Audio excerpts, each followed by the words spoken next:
Ayuk right, they motion McCaffrey, backwards pass to McCaffrey, and he's going to throw downfield wide open. Brandon Ayuk, touchdown! San Francisco! He can run, he can catch, is on fire! Christian McCaffrey can throw! Schultz to the other, going to throw out left, intercepted! Diamador Lenore! Whoa, Dak what a Prescott play! just threw him the ball on the outcut going left to CeeDee Lamb. Diamador Lenore comes up with the game's first big play. Here's Prescott back, has time, throws out left, intercepted. Ball got tipped up and taken by Fred Warner. Jimmy Ward tipped the ball, and Fred Warner with the INT. They're going to give it to McCaffrey coming left. McCaffrey, touchdown!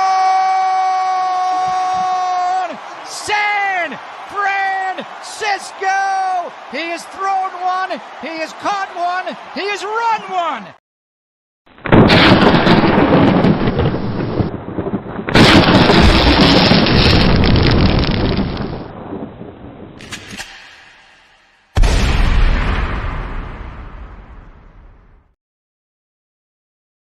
Hey, Breezy, gritty, this that 9 Mo's nose. PG, fear the dog. It's about that time, everybody turn your TVs on. The Mo's nose, Peachy, Breezy, and fair to God. They keep it nitty gritty when they bring you 9 to talk. We two gorilla, silverback, nah, silver You know it's hawks. busting the discussion cause we get it in. Every time you know we grinding, I was 8 to 10. We always play to win. The faithful going hard. It's Wayne, Breezy, Peachy, Mo's nose, and fear to God. Let's get it. Nitty gritty, this the line is tall. Don't like it, better take a walk. Nitty gritty, this the line is tall. We outline players up in chalk. Nitty gritty, this the line is tall. Don't like it, better take a walk. Nitty gritty, this the line is tall. Line is tall. Nitty gritty, this the line is tall. Oh, snap. What's going on, everybody? The Nitty Gritty Niners Talk is in the mother-loving building. I got Peachy here. And guess what, Peachy? We got a special guest. Why does when Mike come on this show, he comes in like he's, look at the shades, yo. Like, I know whenever Mike comes in the show, like he just comes in like he's Mr. Mike O. And Mike O. Mr. Mike O. Like his Mike O. Instagram name. Yep. That's what So- he comes in as, Mr. Mike O. Whenever he's on our show. That's what he does all the time. Ladies and gentlemen, boys and girls, people of all ages, I wanted to include everybody, animals, fish, amphibians, everything, insects, goodness. wood, trees, everything that has breath. Praise the Lord, all the way from the bricks by PA, way of PA, my man, Mike O. Mike, what does the O stand for? Nothing but Niners is in the building. Mose will be here joining us lately. But Mike, man, it's good to have you on the show where you get to just kick off your shoes and relax your feet. Party on down to the the O, believe it or not, is my middle initial. So I like having a fun game and seeing if people can guess my middle Ostrich. name. Wow, you put me as an animal. You just went right there. Okay. cool. O'Shea? Okay. No. You were close. Which one was close? O'Shea. Is it an O with an apostrophe? Yes. Damn. O'Harry? No. Peachy, you just gonna let me guess by myself? I was trying to think. O'Neal? Not It's an O'Neal. O with an apostrophe. So that means it's gotta be, She said Is it- O'Neal. That's an apostrophe. I know. O'Neal. Is it O'Shawn? okay. Nope. Is it No. is it everybody's trying to guess too. Which is I was gonna go with Orville Redenbacher too, Mariah, but I don't think that's it. I it's see an O with an O'Shawn. apostrophe. There's not that many. O'Keefe? No. Y'all Okay, close. wait, That's why- Peachy. It's an O with an apostrophe. Right. So is it Irish? Yes. I knew it. I knew it. But why I got to get it right? So O'Toole. Oh, that's a bar that I play at. That's Irish. So I had to ask. O'Patrick? Oh. O'Larry? No. Oh. Riley! I wish it was. I was singing that on. Oh, man, fuck that shit. How he gonna give us the theme music to the joint and then be like, oh, that's not it? Oh, Henry would. I did because O'Connor. We'll see if somebody else can figure it out later. That's O'Sullivan. I'm taking their guesses now. You know what? Bump it.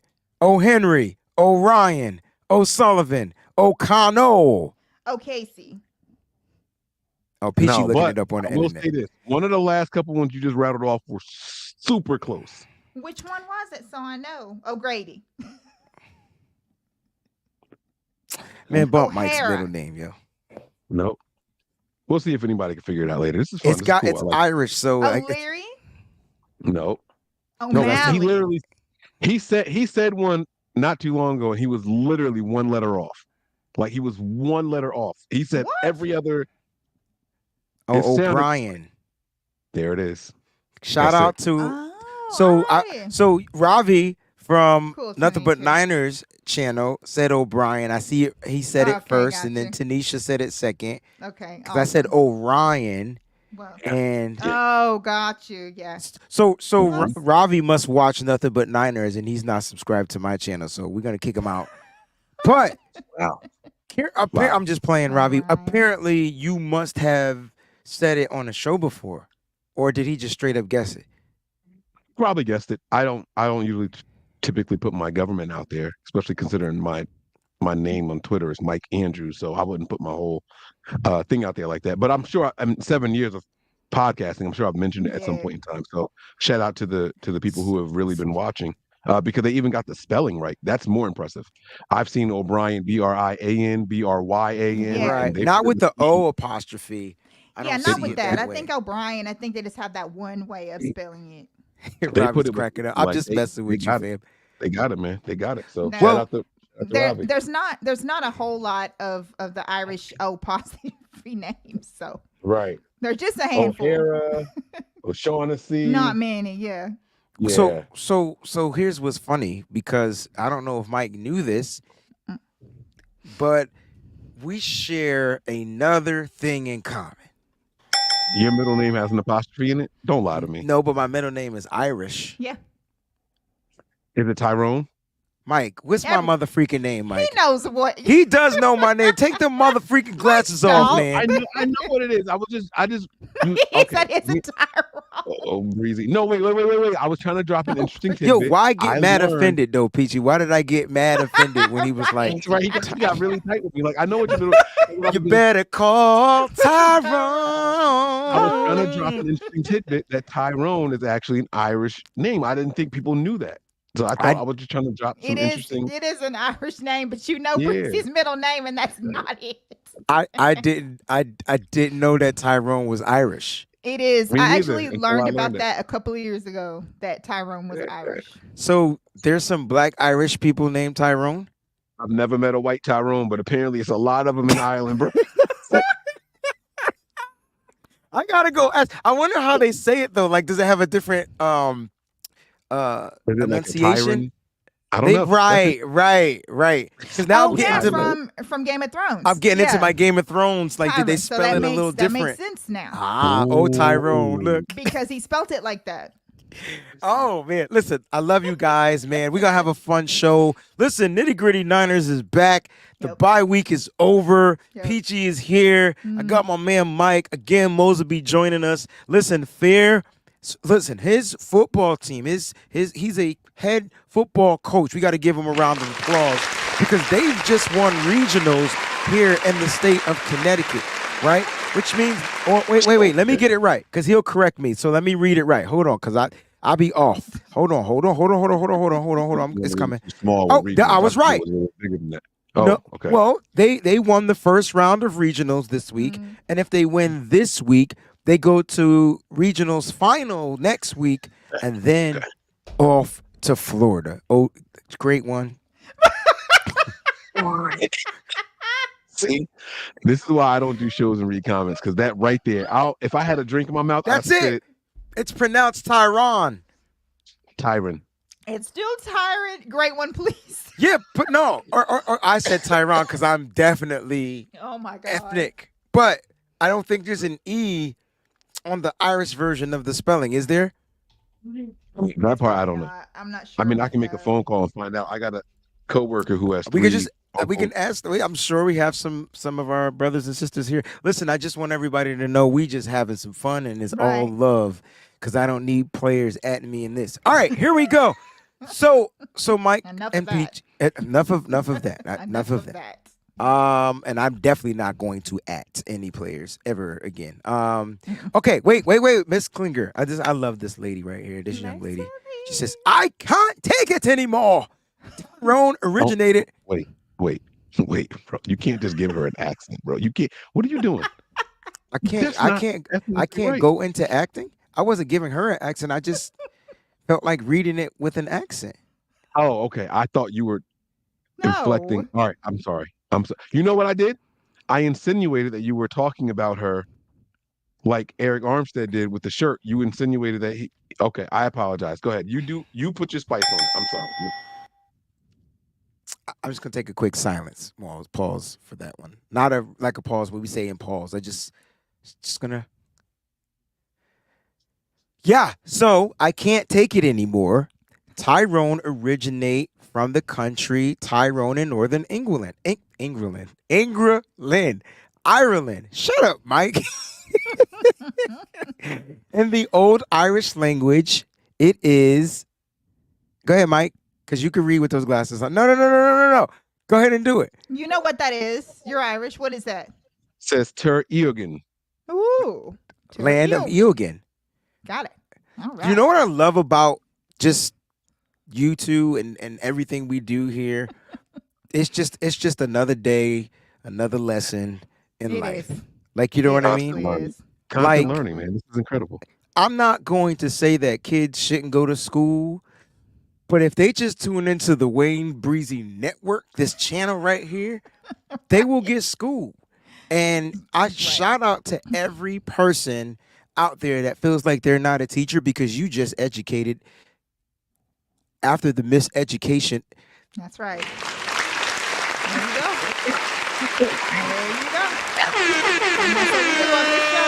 We bring everything around. Peachy, Mhm. I'm gonna let you do the shout outs today to the Breezy Bunch crew because we just went from 0 to 100 and I totally forgot about everybody out there, and I do apologize. So, Peachy, you're so great at reading and announcing. I mean, I made up a word called England. Like, I don't even know how England and Ireland got put together. They don't even like each other, and I'm trying to figure. I'm just going back to like the Braveheart. That was Scotland. I know. I'm just thinking Bravehearts. Just let me rock. Let me rock. It's a movie. I'm thinking movies. That's Peachy, awesome. I'm gonna Shout shut up. out to the Breezy's a bunch. Jax Knox in the building. Got Red and Gold Blooded in the building. Troy Knowles in the building. Miss Debbie's in the building. Then we got Mike Ing in the building. Don't Bother Me. Christy Marie. Yo, Christy, I Grizz. always know when she's in the building because look at the hashtags be on fleek. Always. Did we say Yep. fleek still? No. That was quick. That word lasted about 3 months. Grizz is still in the is in the building. Tanisha's in the building. And then let's see, we got the notorious GAV in the building. The one and only. Yes. And we got Miss Leslie in the building. Okay. Wait. Let me just star this one and we'll come back to that Okay. comment. All right. Mhm. Then we got Quest for Six in the building. Hold on. I'm slow. Wait a minute. Give me a second. All right, there we go. Okay. Miss Leslie. All Yep. right. And then we got Quest for Six. I'm in the ahead of you building. now. And that's what I see for the Breezy's Bunch. And thank you to everybody who is checking us out. We took a bye. So we took like a mental bye. So we're on like 100 tonight for several reasons. But I love it because we're family and family sticks together. And that's exactly what you're seeing right here. Like we literally have stuck together since Sunday, like glue. So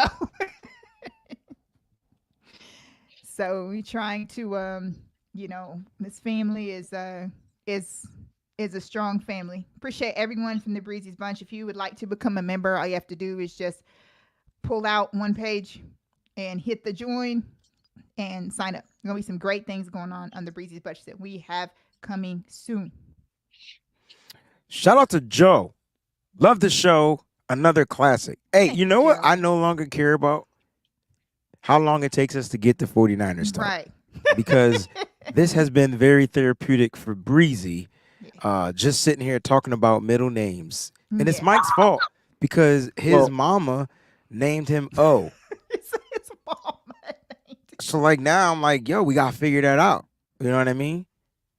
That's not a bad fault. It's just that's how we got. It was just his mama and Paul's. I had to make sure you wasn't going to come in correct. Oh, Mike, your mama named you freaking O'Brien, Mike. That you know where I was coming. I was like, I'm gonna say something negative about your mother, other than I don't like the fact that she a Dallas Cowboy fan, and you don't like that shit either. And I don't like my mama for being a Cowboy fan. But other than that, it's all love. But hey, Mike, how did your mom take the Dallas loss? So she was a good sport. She was actually on the Overreaction show. She was here during her whole live. She was No. I'm talking about last night's Dallas loss. I knew what you was talking about, Peach. I don't know why Mike decided to I was just that talking about the one that mattered the most to me. But yeah, no, I know how she took that didn't care too because much. she was a great sport on the show. Yeah. Yeah. But And my brother is an Eagles fan, so he was trying to throw shots at her. She didn't even acknowledge him. Like she ain't even acknowledge him. Oh, that's tough, yo. She just let it go. That's she wasn't tough. at his house to watch the game with him and none of that. My mama loved me. yeah. See, what's gonna happen later? That's gonna cause some conflict. Oh, it definitely will. Yeah, and your brother, because we'll talk off the air. I'm getting my love now. So I'm the oldest. So I was like big brother, and then once you cross 13, daddy figure, because mom was single with 3 kids. So understood. They got all the love. The younger ones got all the love. I was now mama figure. I know exactly what it is. My mom worked all the time, and I was the oldest, so I know how that is. It's crazy when you got to turn into mama really quick.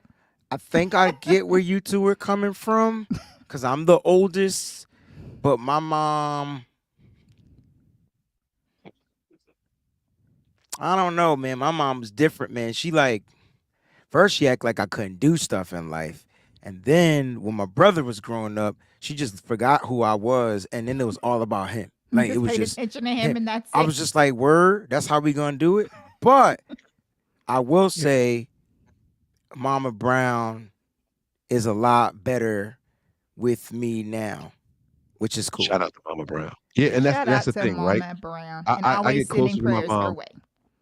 I get closer to my mom the older I get. You know, Yes. when we were young, Yes. it was my middle brother had the middle child syndrome real bad. And then it was the baby who was 15 years younger than me. Mhm. So that was a whole other experience. And I was working and buying him stuff and shopping for him and everything. So now is our chance to bond. You know, now we go out and we pick out cars for mom and everything like that. You know what I mean? Like little stuff like that, you know. And we get our bond time now. You know, she come over for the food and spend time with the grandkids. And, you know, she's a great grandmom and all that stuff. So it's cool. Not great as in any of her grandkids have kids. I meant she's an excellent grandmom is what I meant to say, not great grandmom. And your mom is like so laid back, and she reminds me so much of my mom. It was kind of hard whenever she came up on the screen because her manner is like she's just chilling and laid back like my mom was. My mom was like that, and that's, you know. But anyway, so what? The reason why I asked you about the Dallas game is because you know that your mom is gonna be rooting for us whenever we all go to Philly. And we play the year. Your mom is gonna have on like all the 49er gear and everything because she really gonna be out for it. That's why I wanted to know how she took the loss last night. So is mom going to the game? No. I don't know if my mom likes the crowds. Dang. She's got vertigo. I just and stuff, wanted so to she's up be too high and dag. Yeah, I that just kinda wanted to stuff be a really- bodyguard for one day. Like I wish a Right. motherfucker would. Oh, Right, I'm a different because person when my it's family's it's around. crazy. But I'm saying I'm- like that one yeah. day we could have circled around mom, Yeah. even though she's, you know what I'm saying, a Cowboys fan. But if she was gonna rock her Niner gear, like it would have been, it would have gave me purpose. I will say this: Uh-huh. as much as she loves me and supports everything that I do, and nothing but Niners, I don't know if she would wear Niners gear. Y'all. Even if she wore her I Dallas probably gear, took it too far. it still I would have probably did it gave way me too a far with the purpose. Niners I don't think you understand the words that are coming out of my mouth. I've been wanting a purpose to do been wanting something, outside of the Yeah. box, just because Yeah. they're very ruthless, Well, and it's the Right. women that are Mm. like a little Mm. bit more extra than the Yeah, no. guys. I'd be saucing people up if they went at my mom the wrong way at the game. I'm not. But you wouldn't have to, because you would have right. like she would be rocking with an entourage, like yes. Oh, she yeah. the president. She'd be deep. She would be deep out there. She yeah. would be rolling Skin deep. for real. Facts. Like nobody deep. they wouldn't even see her because there'd be so many of us that would be like Yeah. around her. They wouldn't even be able to even Yeah. see her. And MOP then mascot posse in the building for real. Right, bro. right. We show up with the Western hats from the Exactly. Posse movie. The first, is that the first black like Western movie? Let's Posse? Probably. Mario Van Probably. Peebles? I have no idea. on, That's Come a on, great PG, question. you know movies. Riding the horse, everything that Yeah. light-skinned brother. I Rick, think boy. so. Posse mean- was amazing. Some people, we're not going to have the Blazing Saddles conversation, but some people would say it was Blazing Saddles, but I don't. Richard Pryor, was he in the movie or he just wrote the movie? That I don't know. That's Okay. good. That's good movie trivia though. But I got a question Yeah, before we good. move on. Uh-huh. Okay. We talked about Patrick. We talked Uh-huh. about O'Brien. Uh-huh. What's happening over here? I don't think it's, what is your middle name, Peachy? Renee. Oh, that's my Okay. mom's middle name. It's Rene with an asterisk. That's my With the little mom. shot with the little The thing. accent little- groove. The accent thing. Yeah, you got to that say it in French. It's the Nobody accent that groove. nobody wants to acknowledge at Because all, people like, are on anything. because never mind. It's like Because when you're I'm- no, black, but that- they don't the want accent to. They is don't real. want to put nothing extra. They want to just It's leave it the as slant REN. going down like that. Right, right. opposed That's to the one exactly what going it is. The other way. It's Renee.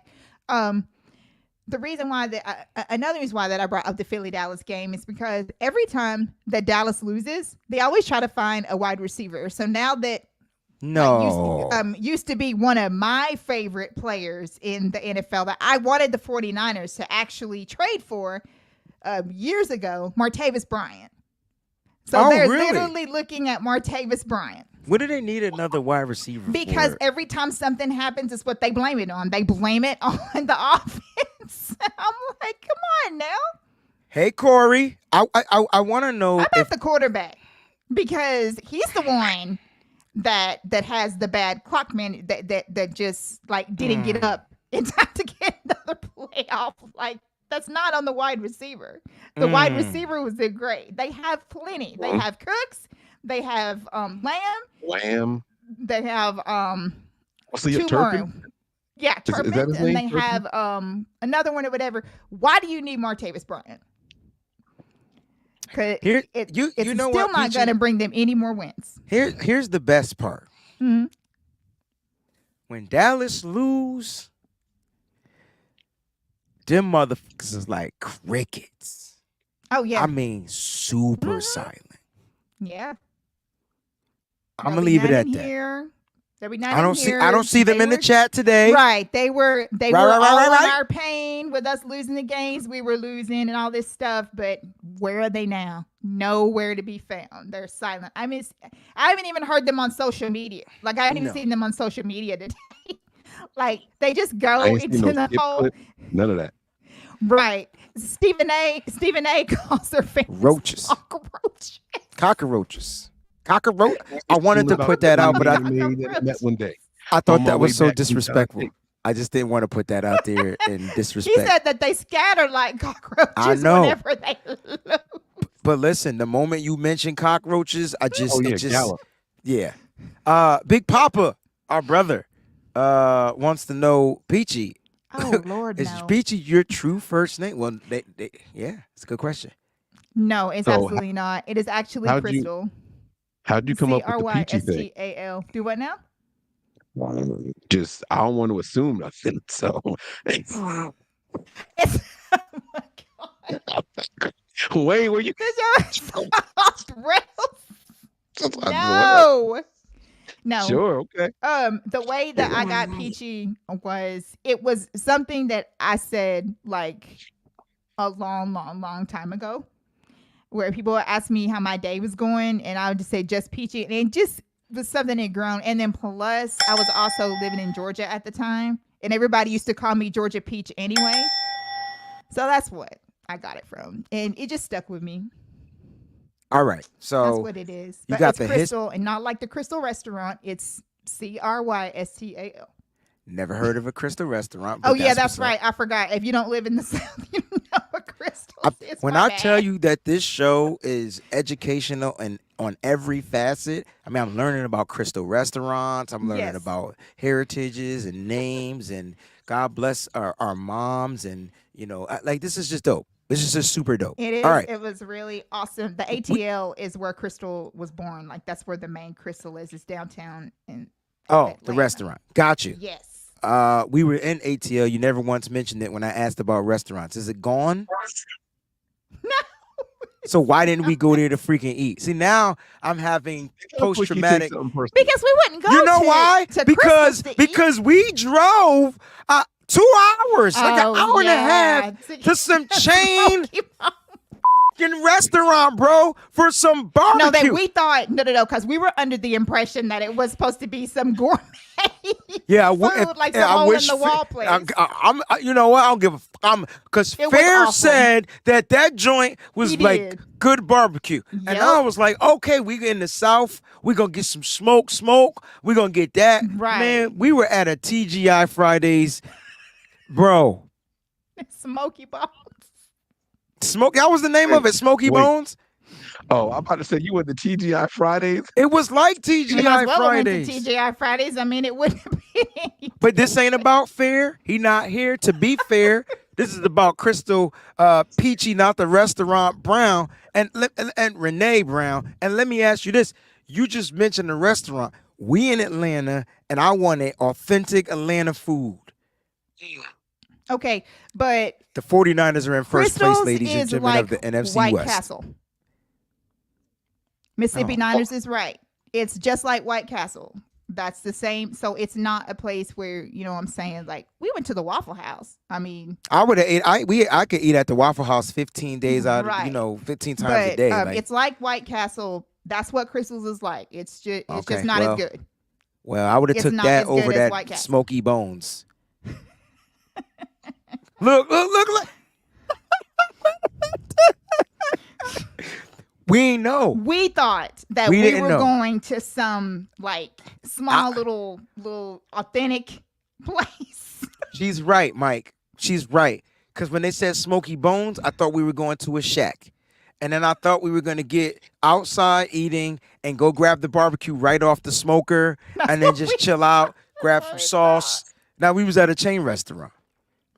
Look, Brandon says Smoky Bones is... not this one. Spending $300 wasn't the shit. Like, this one, though. Yeah. This was not. Maybe not this one. Guys, the 49ers are in first place of the NFC West. They're sitting at 5-3. All right. They're currently on a 3-game losing streak. People don't really want to talk about it, but that's what we do here. We talk about it. All right. Yep. Peachy and I feel a certain kind of way. But Mike, how optimistic are you about this first place record of the NFC West sitting at 5-3? I mean, we fell into first place. We backed into it. And I'm hoping that the tides turn. I'm not the most confident in it. It's first place by technicality. Default. We didn't earn it. We definitely didn't earn it. So, what I don't like is our fate being in the hands of other teams and the result of them. No. We need to handle our own business. And so the Niners have not been doing that. But we get an opportunity to turn it around this week. So we'll have to see what happens. I like it. And you know what? My man, Jesus is Lord, is in the building. What's going on, fam?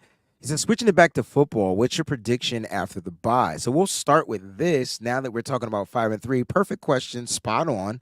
I love it. Right? We'll go with Peachy. We'll go with Mike. We'll go with me at the end. Peachy, what's your prediction after the bye? 5-3. Where do we finish? I think that the 49ers are going to finish 12-5. I think that we're going to lose 2 more games. And we're still going to win. We're still going to win the division. I think that Seattle's going to be on the downslope. I think that they're fixing to start losing quite a bit. So we're going to be we're still going to be the division winners. I have us 12-5. I had us 13-4, and now I have us 12-5. I love it. 12-5. Mike, where do you have us? Oh man, I hate to do it. I'm gonna stick with my 13-4 though. I'm gonna stick with my 13-4. Well, why do you hate to do it, Mike? I think that's the question that. Because it doesn't feel like it. It doesn't feel like it. The Niners haven't shown me the righting of the wrongs yet, and so I'll be, if I'm being 100% honest with y'all, it feels like a 9-8 year right now. Really? Is how it feels. Yeah, it feels like that. But I'm gonna stick with the 13-4 though. Gotcha. You know, I feel the same vibe. I'm the 13-4 guy as well. Well, the Niners showed me 5 weeks of what it should be, and then they showed me 3 weeks of what it shouldn't be. Right. And so 5 is greater than 3. So I'm going with the optimism that the Niners are going to get back on track. Okay. I think there were some things that were tried, and they just did not work out. And Mike, I don't care what anybody else out there says, not a Richard Sherman, not a motherfucker, not a nobody.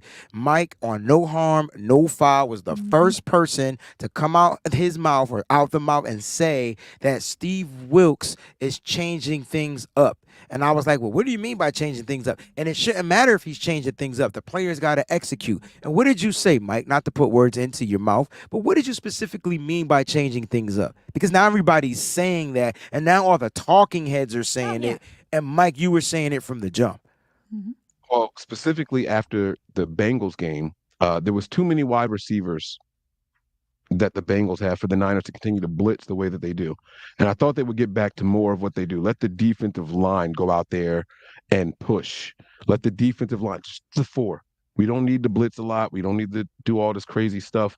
Go out there, keep 7 people in the secondary. Let the linebackers do what they do, and let the defensive linemen go after the quarterback. And I think we'll get back to good winning ways on the defense. And I think you'll see an improvement from the secondary. I think once these guys don't have to worry about, am I blitzing this play? What gap I have to get and all that stuff, they'll go out there and really get after it. So hopefully that's the turnaround we see. And I did see some of that in the Bengals game. I did see the defensive line start complimenting each other.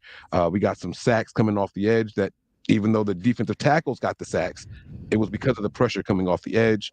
You add in some of the number 92s that's there now, and I think we get ready to turn the corner. I hope we see more of that. So it's funny that you mentioned that, because Chase Young is wearing number 92. He was currently at practice on today. He actually had his presser. He said some things. Excuse me, I think the thing that stuck out to me was the simple fact that he talked about the culture. And you know what's funny, Peachy? That everybody that comes to this organization, the first thing they mention is the culture. Yep. And the vibe. And I think that resonates. I think that was the one thing Kyle Shanahan wanted to change in his coaches. They wanted to make sure that they can get this unit together, one band of brothers, all those different terms, one band, one sound, whatever movie you want to use. I feel like that's the culture of the San Francisco 49ers. Peachy, give me some more reasons on how this culture is just probably one of the greatest culture-based organizations in the NFL. I think that the reason why when players come here, that they see that as our culture being like that, because everybody plays for one another. You also don't have the separation like you do on almost every team, or even 49ers teams before Kyle and John got here, of the offense, intermixing with the defense, all the time, and the way the lockers are set up and everything. You don't have offenses over here. You know what I'm saying? And then defense is over here, or defense kicks it with defense and offense. That's not how it is. Kyle makes sure on purpose that if you look at the lockers, the way they're set up, that they are all mixed in together, because he wanted that to bring a togetherness to this unit, that they're all in for each other. The players, all I ever hear about players that come here is how welcoming that it is as soon as they get in the building, that they feel it, that they feel welcoming. And Chase was talking about that too. He was talking about how that he could just tell, like, by just coming in the building and talking to people, like how welcoming that everyone was, and how their locker room was like so together. And it's probably taking shots at Washington, but I mean, everybody knows that Washington's been full of problems. So and he was just saying that it's just like mind blowing, like when you come and see everybody, just hanging out with everybody. Like I said, it's not like where you have the offense with the offense and the defense with the defense, and the special teams or whatever. It's all mixed in together. I love it. And it builds like camaraderie and keeps togetherness. I mean, just sum it up, like the word togetherness. Mike, the culture. He also spoke about the vibe. So Mike, looking real vibish over there. Gonna make me go on Amazon and order my own hookah because it just looks too damn cool. It does, Mike, in them shades. And you can't see his eyes, right? You can't see his eyes. Mike, he talked about the vibe. So Mike, give us that 49ers vibe. Actually, Mike, let me ask you a different question. Do you think the vibe was off during the losing streak? And how will he add to the vibe? That's a better question for you. I think what he said was BS. I hate to be the contrarian, right? And you want to believe what he said, but like, come on, it was one practice. He's been here for all of 4 days. I don't think he's got a sense of the vibe yet. I think he came in and he saw the record. I think he saw a team that's been to 3 of 4 NFC Championship games, and so he feels the need to speak on the vibe, the culture, right? But he hasn't felt it yet, right? I think the vibe is felt during the game. Practice is practice, right? And when teams are at practice, they feel good generally. We come up with a plan, and if we execute this plan, we can win. That's the coach's job to sell you on that. But you don't really get it until you're on the sidelines and when you're in the fire, when the bullet's alive. I don't know if that's appropriate to say anymore. I don't know what I'm allowed to say anymore, right? But I won't believe it until we see it. I won't believe him until we see him in the mix and really bonding with those guys after a big play. I want to see the chest bumps. I want to see the celebrations. I can't wait to see the Ultimate Warrior face paint on him in a 49ers helmet and jersey. Like that's when I'm going to buy into him buying into the vibe, right? We do have a culture, right? The Niners have a culture, but I can't tell you that Chase Young has experienced any of that yet. I think he's looking forward to experiencing it. I think he wants to be a part of that 49ers winning culture, and he's here, but part of a winning culture is winning, and we haven't done that for 4 weeks now. I know it's a bye. We didn't win last week. We didn't lose, but I know 4 weeks now we haven't had a winning culture. So we got to go out there and take care of some business. And again, I'm going to say it, against the hottest team in the NFL right now. 5 wins in a row. You're going to have to come out here and show us that you are not just a part of, but contributing to a winning vibe and atmosphere here in Santa Clara or San Francisco. Very, very interesting take on that. I'm the type of person that believes in speaking things into existence. And so if you know of a vibe and you know of a culture and you enter that, you become of that culture and you become of that vibe. So I'm huge on speaking the fact that he's speaking life into being a part of the vibe. Being a part of the culture is enough for me. Now, what will he add to that vibe? That was my other question. That we have to wait and see. But the Niners are a vibe. They've been a vibe. And I know that they're a vibe because if they weren't a vibe, then everybody wouldn't copy them. Usually, when you're a vibe, you get copycatted or copied, however you want to say it. And we know that's what's going on with the San Francisco 49ers. You're watching defenses be built like them, and that's why the Niners keep adding change. They keep doing this, doing that, just to keep changing or adding a different element to their vibe. They keep one-upping these other teams. And we've seen this done before over periods of years. If you go back to that 2007, what's the year the Giants won that Super Bowl and snapped the 07, I Patriots? think. 2007, and they snapped that Patriot win streak, you know, that defense was a vibe. That team was predicated off defense. Hey, Eli, I need you to go in, manage this game, keep us afloat. The defense, don't worry. We're going to get to the quarterback point blank period. And that's what they did. And I think adding Chase Young and the one thing that resonated to me that he stood out and said is that he's in a building with winners. Now, you could take that to every level. I'm sure Mike has a level. Peachy, I'm sure you got a level. But I do know, like, these guys, that defensive front, they can win. And we've seen them win. The question is, how do they get back to winning? And I think it starts with the top, right? It starts at the top, right? Which is what we're going to talk about, these adjustments that they need to be making over the next several weeks. And I'm hoping from Kyle Shanahan, when we get into adjustments and stuff like that, because we're going to break that down, I'm hoping we see him adjust in game, mid game, like after totally the ending, whatever it takes to get a freaking win. That's what you're going to have to do, because Mike just said, yo, you're playing the hottest team in football, one of the hottest teams in football. They're 5-game win streak. They're coming off of a bye. They're going to be fresh. Trevor Lawrence is having time to heal up. And did we forget to mention that they're at home? Yeah.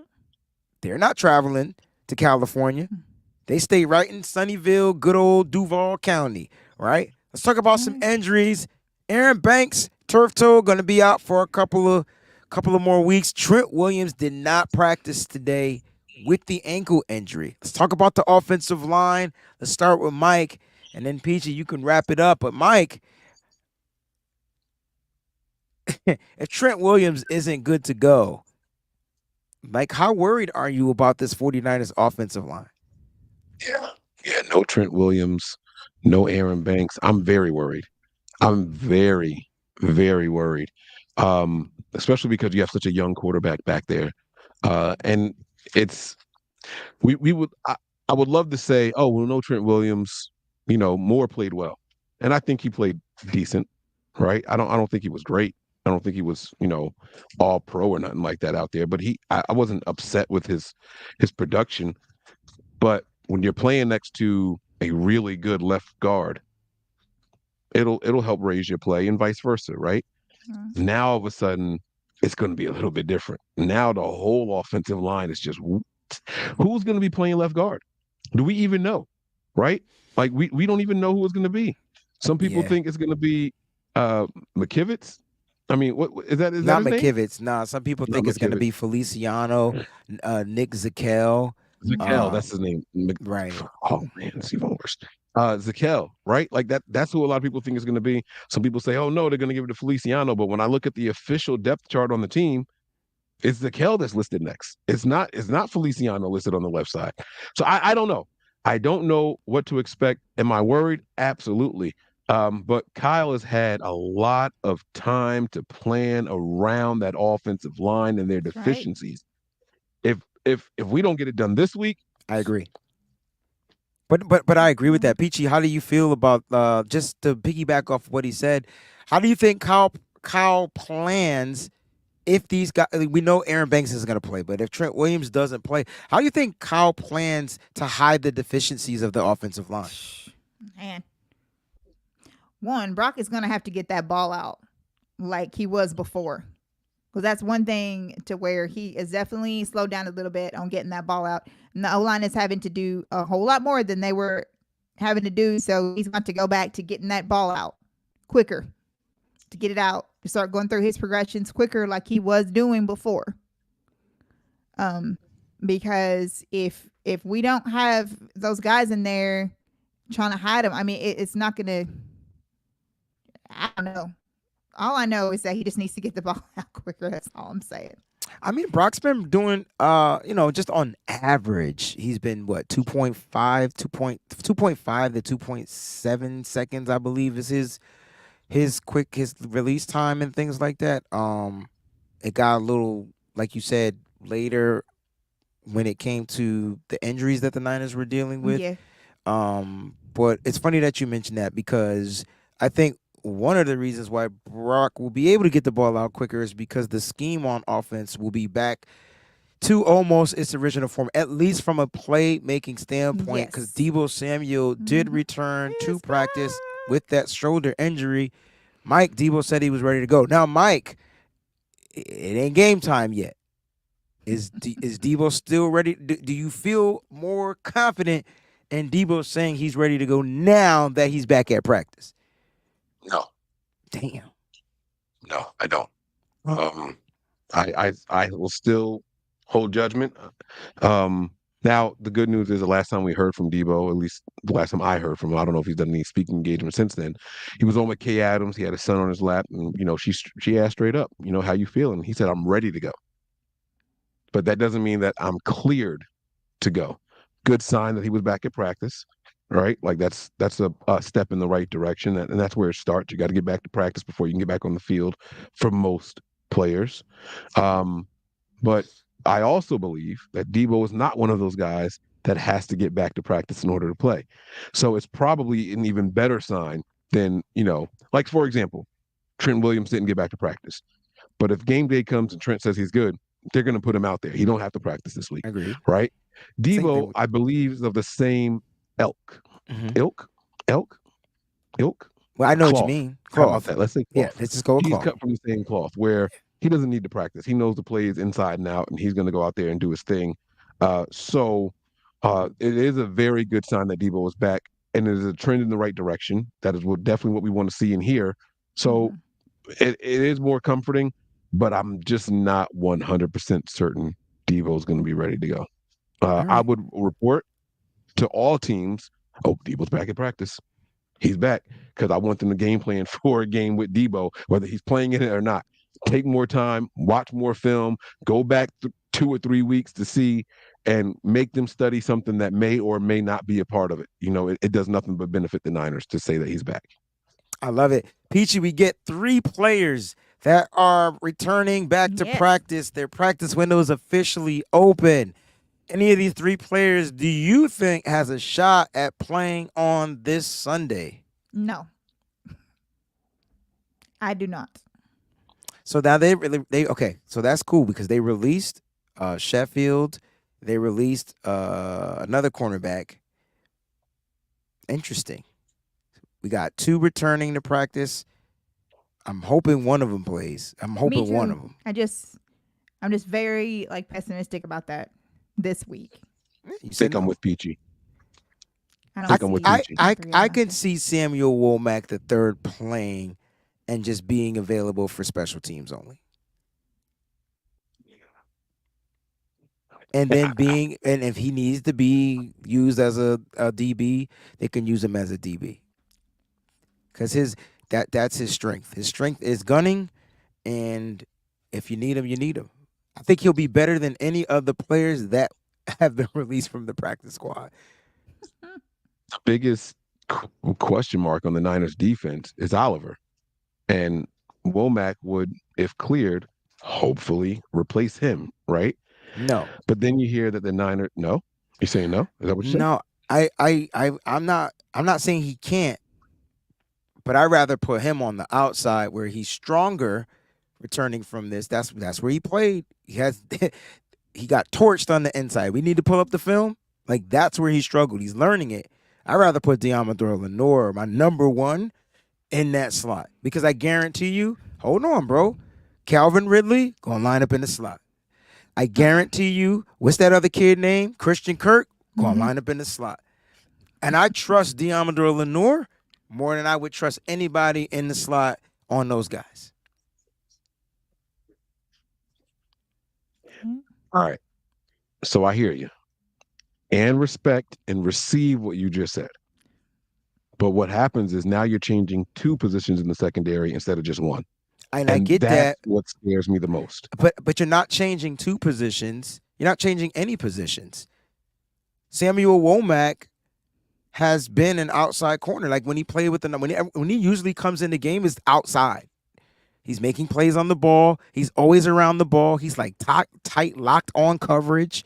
He's been playing outside. When they put him in the slot, is when he struggles. Do I got to go back to an Atlanta game when Kyle Pitts ate the Oh God. Nah, you don't want to have that conversation. All right, Stevie. So what I'm trying to say is like that turned me off. I'm not saying he can't play the nickel, but like PG said, and you said, you don't see any of them playing, right?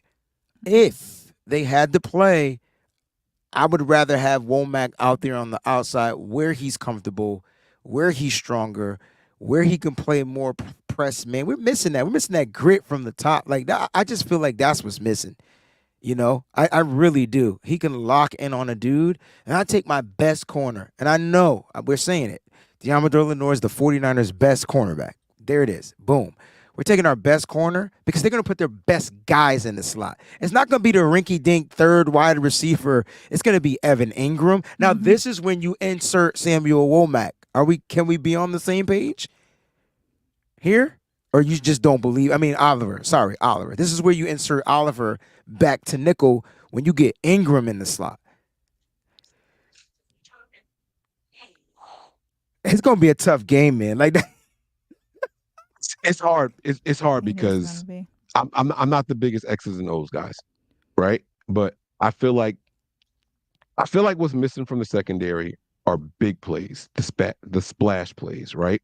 The nickel blitzes and things like that. And I just think Womack is way more effective. Womack to me is a playmaker. Oliver is not. I see where you're going. I don't think Oliver is that guy. I like what I'm seeing from Demo on the outside, and I think you do too. I think that's why you said he's the number one. Oh yeah, I said he's number one. But Mike, if you're telling me that you like him because of his playmaking ability as a blitzer, and then in coverage he gets play made on, that's a problem. He ain't gonna get home all the time. We want him to, right? I'm just thinking coverage. I'm thinking of what teams have been doing to the slot position. Well, let me ask you this then. What's more dangerous? A guy beating somebody on the outside or a guy beating somebody on the inside where there's more safety valves around him if he gets beat? You like trust Oliver, this secondary that much that he's going to get in there on a blitz. I haven't seen too many nickel blitzes this season be effective. I've seen them and they be ineffective is what I'm trying to say. Ain't none of them been effective. Not a single secondary blitzer has been effective this year. Not one. Does Womack have one? Does Womack not Womack, Oliver have one? Not effective? No. Nobody. Not a single one. No one. That's my point. That one sack from anybody, not a defensive lineman, and it was Fred Warner. So none of the tricks that they've been throwing, none of the gadget blitzes have been working. Not a single one. None of them. Not close. Not close. And you know, we can sit and try to, you know, dissect and break down the film and all that stuff. But my gut tells me if Demo is cooking on the outside, just don't mess up that. Don't mess that up. He's playing with confidence. I see what you're saying. And again, I could be wrong. And I'm open to that, right? I'm not saying that I know the best formula. I tell you this though, if there's one thing I'm confident in Steve Wilks, it's knowing the right combination of players to put out there in that secondary. In the secondary in particular. That's his baby. This is what Steve Wilks was brought in for right now, this moment. If the Niners say, hey, we'll shore up this defensive line and we'll let Kosaric and his guys do what they're supposed to do up front, Wilks, you are the secondary guru. You are why we brought you in. This is the group that we wanted you to improve on.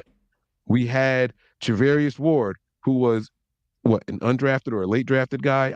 Did he go under? I think he was undrafted, right? Wasn't Mooney Ward an undrafted guy?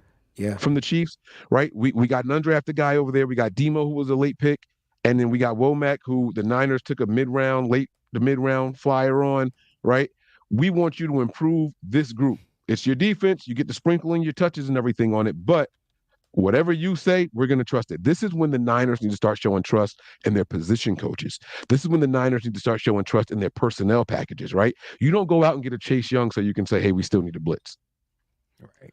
Chase Young today, Niners leading sack guy. Immediately effective today. That's right. Effective today. And then Bosa's right under him with the 3.5 or 4, however you want to look at it. Right. So now you say, all right, the defensive line just got some reinforcements. We Correct. don't need to do the fancy stuff. Now, I I could be wrong, but whatever when you formation he decides, hold on, because when you say fancy stuff, you're talking blitzing. I'm talking blitzes, disguising coverages, showing. I single- disagree with that. See, I disagree big time with that, because I think the issue, I think one of the issues with Steve Wilks is the fact that he doesn't disguise anything. Like, it's straight up, yo, we blitzing. Oh, they blitzing. Max protect.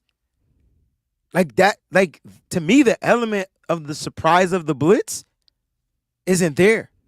And so the offense. What do you mean, why? Yeah, why? I don't know. You tell me why. Because we weren't getting home with the down lineman. Oh no, I'm just. But you still gotta. So you how do you wanted to hide something? You saying you you want to gotta? these There's no quarterbacks off robber guard. plays where you start at 2-man. We play a lot of cover 3, right? And 2-man high safeties. What's the? How come you just can't have one come down and go to cover 1 man and play one of them as a robber? And that, to me, that is when Hufanga was just like at his best. And the thing that made it work really well was the fact that you couldn't really tell if it was going to be Hufanga or Gibson. Now they're struggling in the secondary. None of them have any blitzes. Sacks. I'm sorry. They blitz and they suck. But my point is, there's no disguising. You said that there's too much. I don't think there's any. I think they show Hufanga's blitzing, pick him up. Fred Warner's blitzing, pick him up. Greenlaw's blitzing, pick him up. Oliver's blitzing, pick him up. Like, where's the disguise? Is it because it can't be just because he don't believe in the players, because they had zero problems disguising it before? That's him. That's Steve Wilks.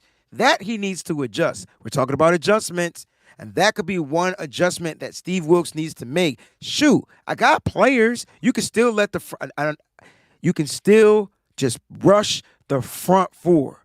Johnny, you're watching this show. Johnny Dell, Football Academy, is in the building, ladies and gentlemen. He did a film breakdown, right? And this is the greatest example that I'm going to give you. I say it on every episode. I've been saying it for the past week based off of his assessment of the film. You know what? I'm not. I didn't even watch it. You posted a picture. From the picture, you told me the whole story. Teams max protect against the San Francisco 49ers pass rush now because they're afraid that the pass rush is going to get home. Cool. It's like you ask yourself, why don't any other teams max protect, right? Here's what I mean, right? How many pass rushers are there? 4? Yes. And a 4-3, right? Yes. You're lying, right? So Uh-huh. on most plays, especially on this particular play, but on most plays, what I saw from a picture was double, single. I'm like, what? 6 So on you 4. saying 7 guys in protection? Yo, double. That's 6, right? Yeah. And then 1 single. So 7 guys in protection. Which leaves a quarterback. So that's 8 guys, which means only 3 people running routes. And they get off. And there's no reason that the Niners can't take advantage of that now with Chase Young added to the mix. 100%. And that's the key. That's why I brought up getting Chase Williams or getting an edge rusher was super important. Sorry, getting Young. And it was super important because you need it. If you see the picture that I'm talking about, I don't have it, but if you see the picture that I'm talking about, you will see that, damn, it was a play that what's our other edge rusher we just got? I keep it, Randy Gregory. They doubled him, bro. Yeah. Mm-hmm. So you doubled Gregory, you doubled Hargrave, you doubled Bosa, and you left Armstead 1-on-1, but you ran away from him. They're taking advantage of our aggression. But what we should be doing is Just let the four. Let the- But that's let four the though, four Mike. rush and That's put the- 7 in coverage because now But you that's got 7 Mike, people covering 3. Nobody blitz. I just gave you 4 people. But we should be winning those downs. What I'm saying, That's there should not be a execution. completed pass. That's The only way they should gain positive yards if the quarterback scrambles. That's all which we've seen got, which we saw in the Cincinnati game. Bingo. Now you send 3 guys out and they get beyond the line of scrimmage. It's a lot of open space. So now what you got to do is leave one linebacker to watch and spy that quarterback. And it don't have to be a Lamar Jackson for us to leave somebody back there to cover that quarterback. You rush your 4, and that should be it. And let them do what they want to do. Max protect, cool. That should be playing in our favor now. And now you leave one linebacker. That's 5 people assigned to getting after the quarterback on one play against 6 or 7. We should be winning this. That is a matchup that the Niners should be winning. And that's to me why I get upset and don't like the players. I'm harder on the players because they're just not executing. Now, blitzing is a whole nother conversation. That's a whole nother issue that isn't getting home, which is why you might as well just rush 4. And then you got to expect those 7 guys to cover, to knock the ball out the hand, to do something. And so execution to me is always number 1. I get that play calling is different. And I get that the play calling may not be the same. And I get it. But the players still got to go out there and execute. You can't tell me we giving up a 3rd and motherfucking 17, 3rd and 16, 3rd and 12, 3rd and anything. Don't give it up. That's execution. Now, are there times those players be out of position? Yes. Is that on the head coach? I mean, the defensive coordinator?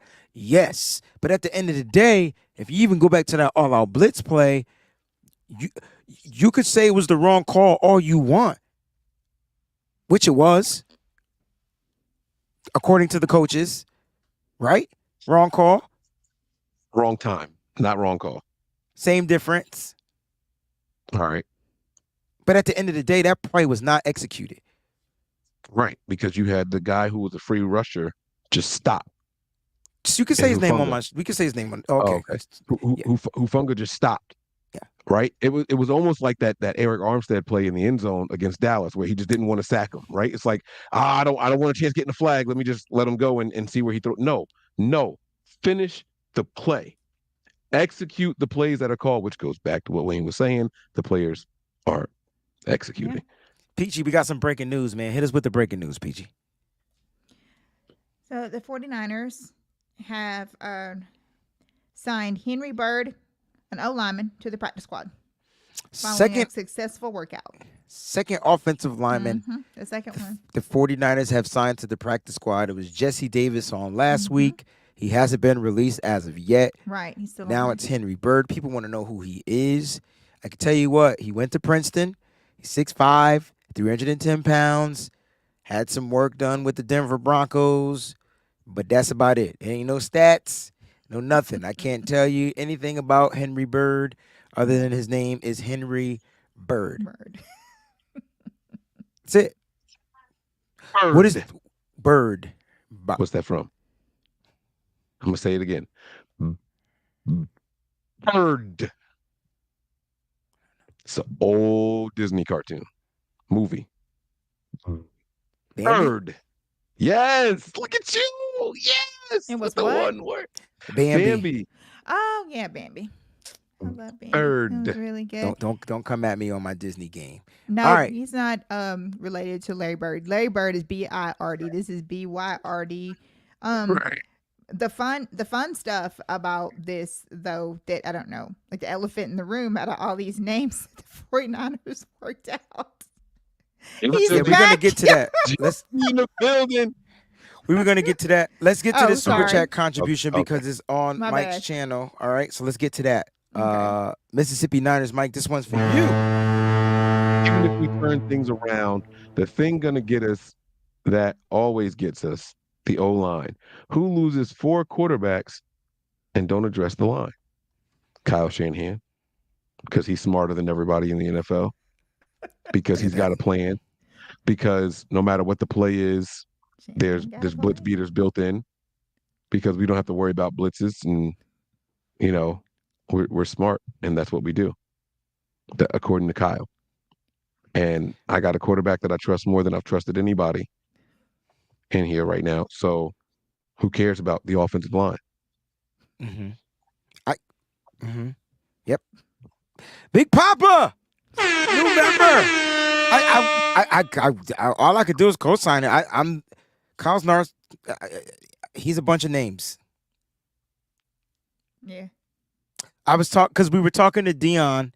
He was on the Wayne Breezy show earlier today, and he kept saying that Kyle needed to utilize Jordan Mason, which I didn't disagree with.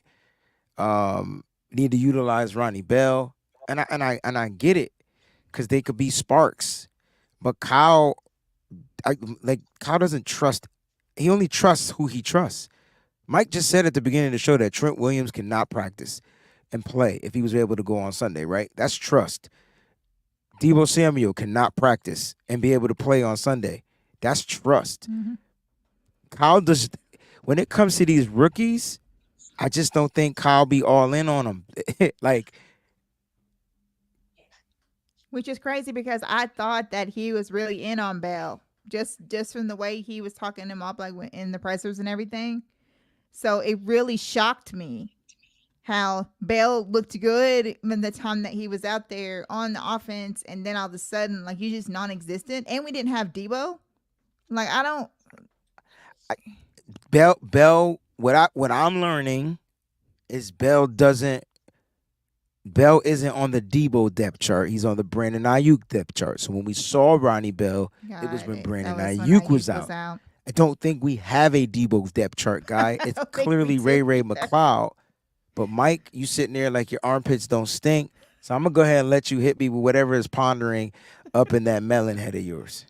I'm going to disagree. All right. I got a big head, so the melon thing was a little sensitive for me. But that's sorry, cool. Mike. No, all jokes aside, man. I'm just messing with you, bro. No. I know. It's all love. Trust me. I'm not that sensitive, y'all. I promise. I'm going to give a little bit of pushback on the Mason thing, right? And I've been pounding the table for Mason. I would love to see him get more touches, but you go back and you look at the games. I mean, are we really going to argue about 3 carries? That's what we're discussing. Go back and don't take my word for it. Go back and look at the Bengals game. Mm-hmm. There were 3 running back carries that weren't to Christian McCaffrey. Mm-hmm. Mason is not making a break in the game in 3 carries. I'm sorry, but he's not. If it was okay, 8 I see where you're going to 12 carries a game, I see where you're going. Then I would be pounding the table a little bit more. I would be really making some noise if it was significant amount of carries. If it was a third of the running back carries, or you know what I'm saying? We're talking about 3 carries. Let Kyle use who he wants if that's what he's going to do. If that's all it is, let Kyle do what he wants to do. And Kyle pretty much let people know that he doesn't feel like that McCaffrey's being overused. Like, he literally said that on KNBR, I think is what it was. He doesn't feel like that he's I'm just trying overused. to figure out how 22 is an overuse of a number when I watch every other running back from every other team get even more. Mm-hmm. Like, I didn't think it was overused. Now, because he's dinged up and people want to manage his minutes and manage his bruises and things like that. I mean, come on, that's not our job. Like, you know what I mean? Like, if he gets hurt, he gets hurt. He's playing football. But that's just kind of how I look at it. The thing that's crazy is, like, everybody wants to get mad at Kyle for it. It's like McCaffrey's the one that's waving people off. Like, whenever, somebody does, ask him to spell or whatever, he's the one that's, like, I'm good. I mean, he literally said it in his presser. He loves being out there. Like, he never wants to come off the field. Here's my thing, right? When it comes to my theory on when it comes to why Mason isn't utilized. And I know he's explosive. And I think a lot of people want to see him get more carries because it just seems like when he gets the rock, he's explosive. But I do want to put out the caveat to the people out there that is true, but they also don't game plan for him. They're game planning for Christian McCaffrey. So I'm curious to know, if Jordan Mason, this is a hypothetical, we won't really know the answer, but if he had to be the workload for a game and they game plan, he's a one-trick pony, right? Up the middle, big. They can take that away in a nutshell, right? Like, that's an easy takeaway. He might get some yards, but will he still be as explosive if they're game planning for it? When you have Christian McCaffrey out there, Right. and he does insert when there was no Elijah Mitchell, this is when Elijah Mitchell wasn't able to be utilized. It's not like he still got a bunch of carries. You know what I'm saying? Now, he might have averaged more yards than Christian McCaffrey, but I think there's some things that Jordan Mason is still learning, and he went undrafted for a reason, and I feel like learning this playbook is not as easy or as complicated. Learning where to line up, learning the motions, learning when to check and release, learning how to block. He still struggles in that. Like, that can get your quarterback killed, right? Like, not being able to pass protect. I mean, we just talked about it with a super chat earlier, right? We went through 4 quarterbacks. You need the protection for the quarterbacks, and if a guy is going to be a liability out there in pass protection and on the play that's called for him, right? Here's what you can't do: just run him out there, and it's definitely going to be a handoff to him, because then now you're telling your hand. So you got to mix it in, and if he's a liability in the pass game, then now you can't mix him in all of a sudden. So if Elijah Mitchell is a guy that can do both decent, then you're stuck. So that way you're not telling your hand. That way you're not giving away the plays that you're about to call and execute. That's really what it comes down to. So that's unfortunately the world that we live in right now, guys. And again, I went back, looked at the film, 3 carries for Elijah Mitchell. It's not the end of the world. It's not make or break. And Christian McCaffrey's fine. Christian McCaffrey went to the podium and said straight up, they said, "Oh, how you feeling? Do you think you were 100%?" What did he say? It don't matter. If I'm out there, I'm expected to perform. I got to do my job, and I got to be the best player out there at that position at the time. So that's all that matters. I respect that. Yeah. And he's the highest paid running back in the NFL. Right. I'm not here to put you on the bench. I'm not here to sit you on the sideline half the game. You go out there and you play, earn that money, earn that check.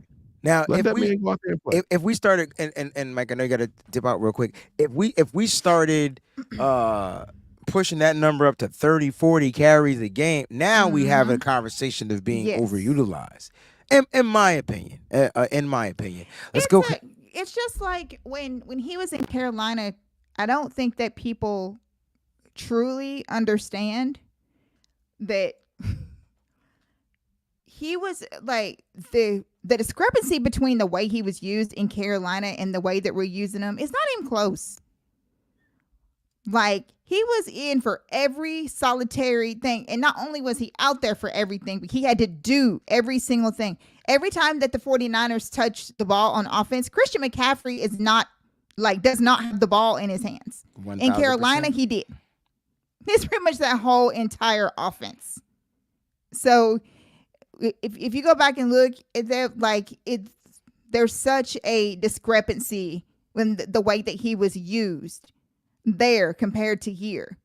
I mean, dude looked like that he had been drugged down every time, like you see him on the sidelines and he's trying to take a breather, and then he goes right back out there. He doesn't even look that way with the 49ers when he's on the sidelines. Like, he just looks ready to go back out there whenever, he needs to go back out there. He's just ready to go. So I just wanted to bring that up. It's just different. 1,000%. Again, it's football. Yeah. We can all agree and disagree and say that these guys need more touches and things like that for sure. But we just really don't know what the coaches say. We don't know the coaches talk. We don't know, what they see. I do know I've seen him miss some blocks, and it's not good. And so that could be a reason. Also, I feel like he's been predominantly used and utilized on special teams, and that's huge, right? You need him to be the gunner, focus on that. If they needed him, they will use him. I think that's kind of like what it comes down to. Now, PJ, I will say this. If Elijah Mitchell can get going in the second half, I guarantee you people will forget about everything else, because Elijah Mitchell is the one that Kyle Shanahan trusts. He's the guy that feels like he can come in there, he can pass protect, he can catch out of the backfield. And people were acting like that wouldn't have been a touchdown. But if Brock Purdy doesn't throw an interception, it's a touchdown. So walk-in touchdown completely to Elijah Mitchell. Right. I know that the show is about, like, at the halftime, the adjustments and things like that. So I actually have a huge adjustment that I think that we should make, and it does have to do with Mason. Okay. All right. So look, let's talk about this. We got some names. They worked out some players. We already talked about the signing of Henry Bird. I gotta ask you this. Will Dante Johnson be wearing a 49er uniform in 2023? I think so. And I'm gonna let you say it before I bring him back on the showcase. I think so. There's not been a time where it worked out Dante Johnson and he didn't wind up being on this team at some point during the season. It's just his name doesn't go away like cockroaches. It's like what is it? Like what do they say? As sure as death, something in taxes or something like that. Oh, they say. yeah. that's what he is. Like, Mike, how does Dante Johnson find a way to gravitate to the San Dante Francisco? Johnson is 49ers herpes. When things go bad, I say you get a cockroaches, flare-up. he gives me a face. He says herpes, no one says anything. Like, you get what I'm saying? Like y'all crazy with it, yo. Y'all crazy with it. Y'all so inconsistent out there, you know. Go ahead, Mike.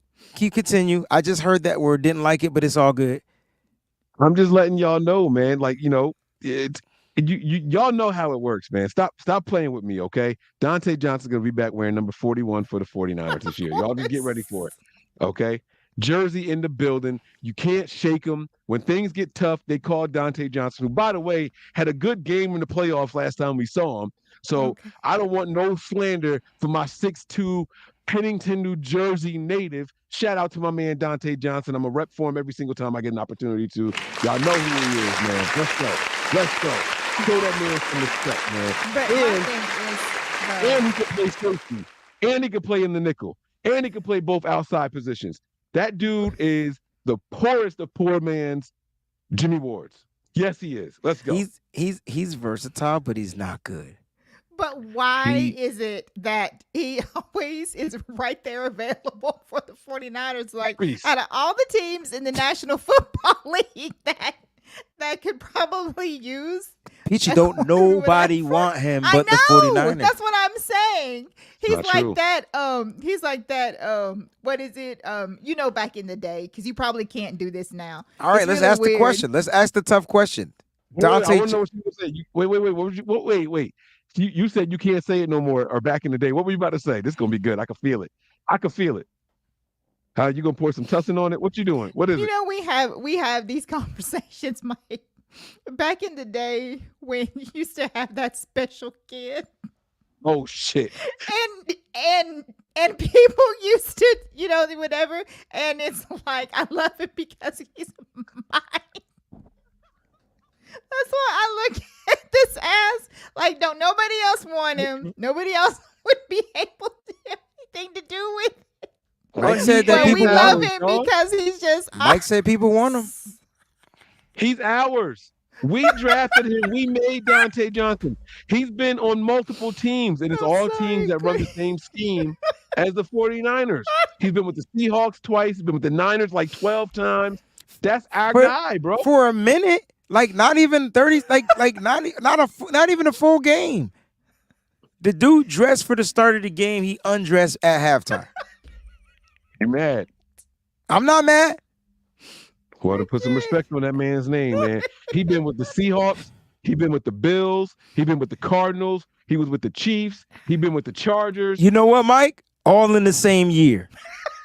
You are a liar. Let me check the numbers. Hold on.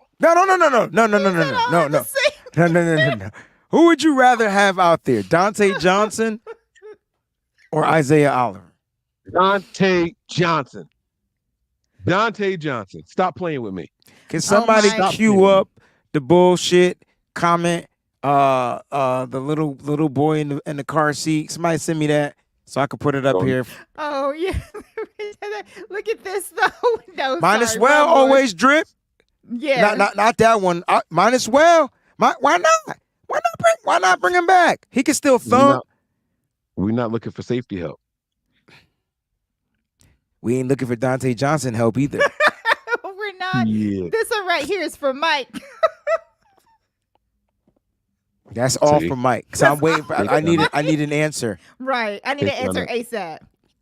Y'all know that's wrong. Witherspoon's top 5 corners in the NFL right now. Don't try to play him. He is not a Don't- top 5 corner in the NFL. Here you go. He's the top. We'll be- He's top 5 in a statistical category, but not a Right. top 5 corner in the NFL. He's a top 5 corner in the NFL right now. Put some money on it.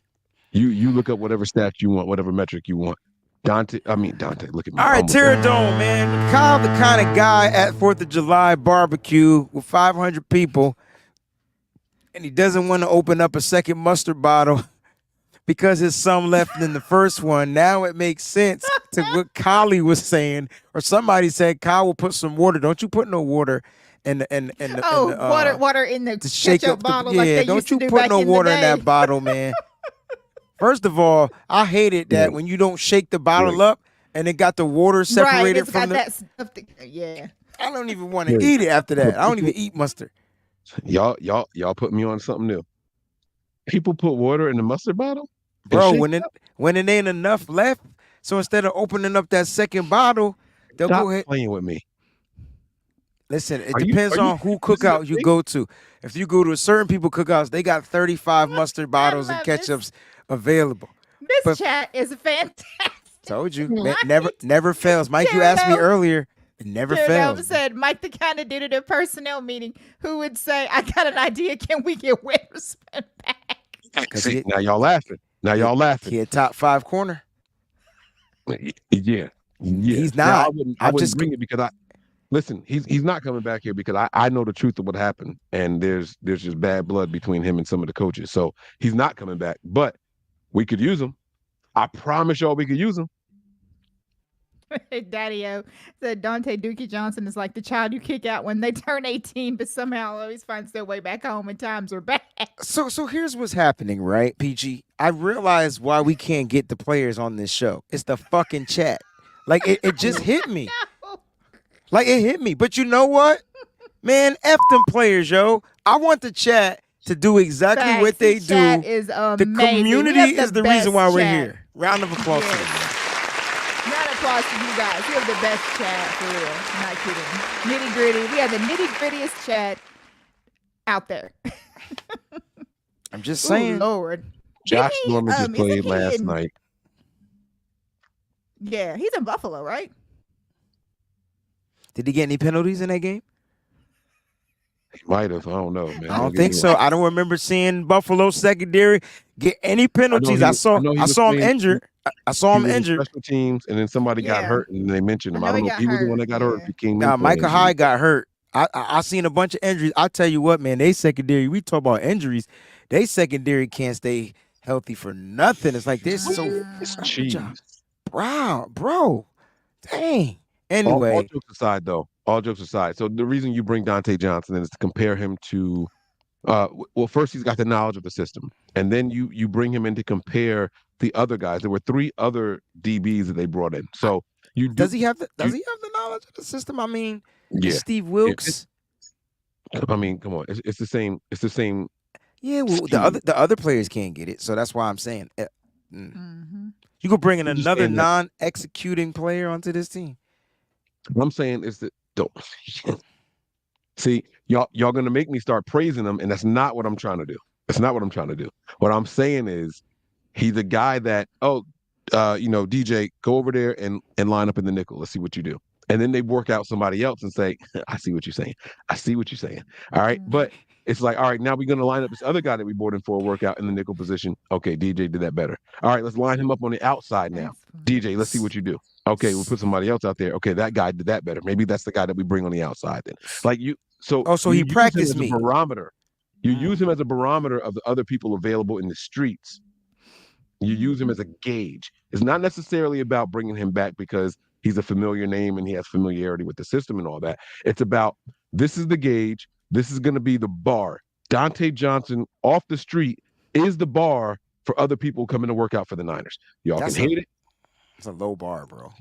That's don't do Jersey like that. Wayne, you better chill. I'm not doing Jersey. I'm just gonna randomly throw shots at the Celtics because you fucking with Jersey people. Like it's just gonna happen. What the the Celtics got to do with me throwing shots You at can't say that's a low Dookie bar when you're players? talking about Bro, my the Jersey dude is Navy. trash. It's okay. He could be trash. There's a bunch of trash players in the league.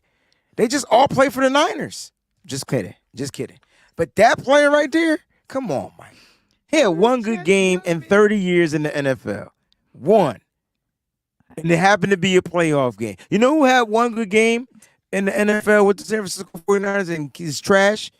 Ambry Thomas. One good game. And now all of a sudden, they the same player. She's still on his roster? Who? Ambry Thomas. Did you just shit on him? Yeah, he's still on this roster. That's my point. He's still here. Wait. Let's start. Are we getting into the adjustments? Here we go. No. Here we go. No. You know what? Ambry Thomas is still on his roster, bro? Yes. PG, know what's he's wrong? on this roster. What's wrong with your brother, PG? Let's get to these adjustments. Here's how we're gonna do it. We're gonna break this down into 3 ways. We got about 20 minutes left. Got 20 minutes to get this out because I'm trying to watch my Celtics. Here we go. You ready, Mike? Celtics. Yeah, I'm ready. We got you could talk about the Celtics, right? You just mad because they in first place. All right. So we got 13. say that again. We gonna lose on the 13th? 13th. Yeah, okay. All right. No, by 13 tonight. Yeah. Oh, okay. To the play tonight. Minnesotas? To the Timberwolves? Wolves gonna body y'all on the inside. They're gonna get you on the Lord. courts. They good. They got bigs that can shoot, but it's all good. I ain't worried about it. This game will finish the way it needs to be finished.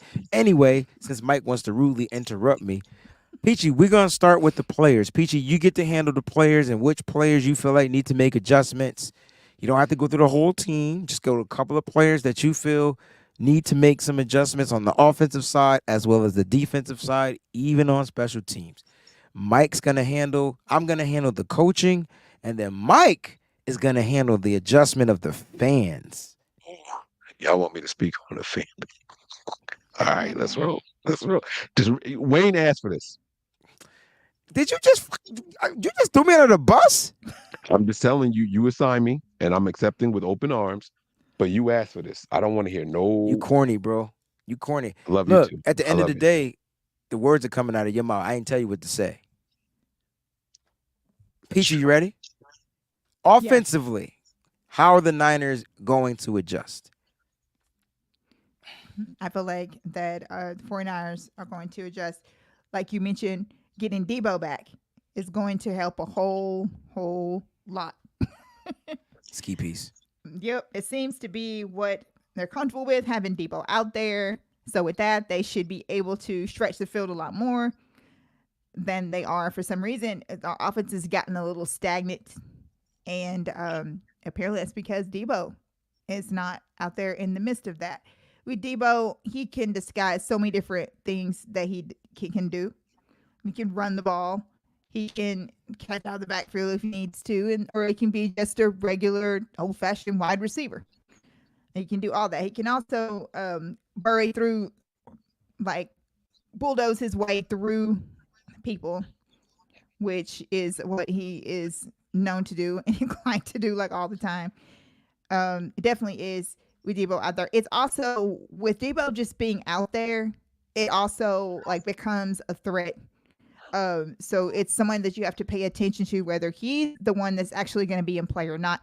I think it'll free up Ayuk to be able to do more also. So having Debo out there will unlock a lot of things that apparently have been closed over the last 3 games. With him not being out there, it'll open up the offense. It'll definitely change the offense. All right. So we add the does Debo. that. Yes. Debo's the unlock. He's gonna unlock the offense. I like that. Yes. Defensively, Mhm. They made an adjustment. Yeah. How do you think the defense adjusts? They made an addition. Excuse me. How do you think the Yes, defense? they made adjusts? a big addition. My Buckeyes are together. Chase and Bosa. I think Chase is going to energize Bosa. You can just tell that it's going to energize him. And like Chase said, they're do like they did back at Ohio State, get after the quarterback. And that's what we need to do. We have got to be able to get to the quarterback. I believe that it takes our pass rush to overdrive, and that we do apply a lot more sacks going forward with this. You also have more people on this line, and so even if Bosa is double teamed, which we see him and even triple teamed, then you still have Chase and you still have the other guys that, will be free to be able to get to the quarterback. I think that the whole entire thing that this defense needs is to be able to apply more pressure and get to the quarterback. I like that. They got 2 players, top 5 in pressures. Yep. Can they get more pressure now, adding in a tier of another player that's in the top 5? It's going to be interesting to see.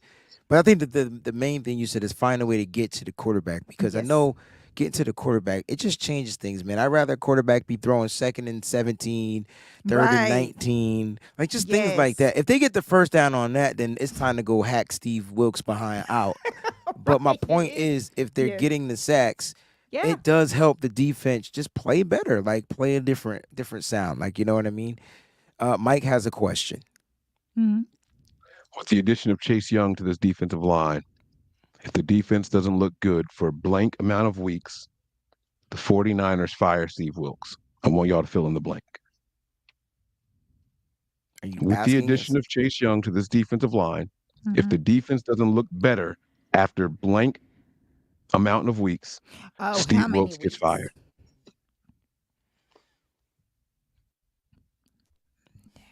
I don't believe, excuse me. What's the weeks, believe regardless of what happens that the 49ers are going to fire him this year. So you think they're going to let him finish no matter what? I think that they'll let him finish out the whole year. That just seems like the 49ers way. Right. And then they'll it's not one of those that just pop up and, like, I just don't see that happening. Not this season, despite how we finish or whatever. I still see him finishing out the whole entire season. So, like I said, it depends what happened. The Niners got to figure out a way to get back to just winning. It doesn't even matter how at this point, right? It doesn't matter if they do it dominantly or based off of defense, or if they do it dominating on the offensive side. They just got to figure out a way to win. Some of these games, most of these games, we're not the only team trying to turn up in the second half of the season. Exactly. Like, some teams are like well-tuned, well-fined. They're in a rhythm, right? The Niners got to figure out how to get back into a rhythm. That's why I think even in this game coming up, man, I think the Niners are going to find a way to get into a rhythm offensively and defensively. To answer your question, Mike, I'm with Peachy. Like in a typical organization, it probably will happen if it was Steve Wilkes, right? It's happened before, right? In a typical organization, I just think the 49ers are atypical. They're a little different. They like to handle things with decency and some type of order, and I think they feel like my thing is, will Kyle start coaching the defense?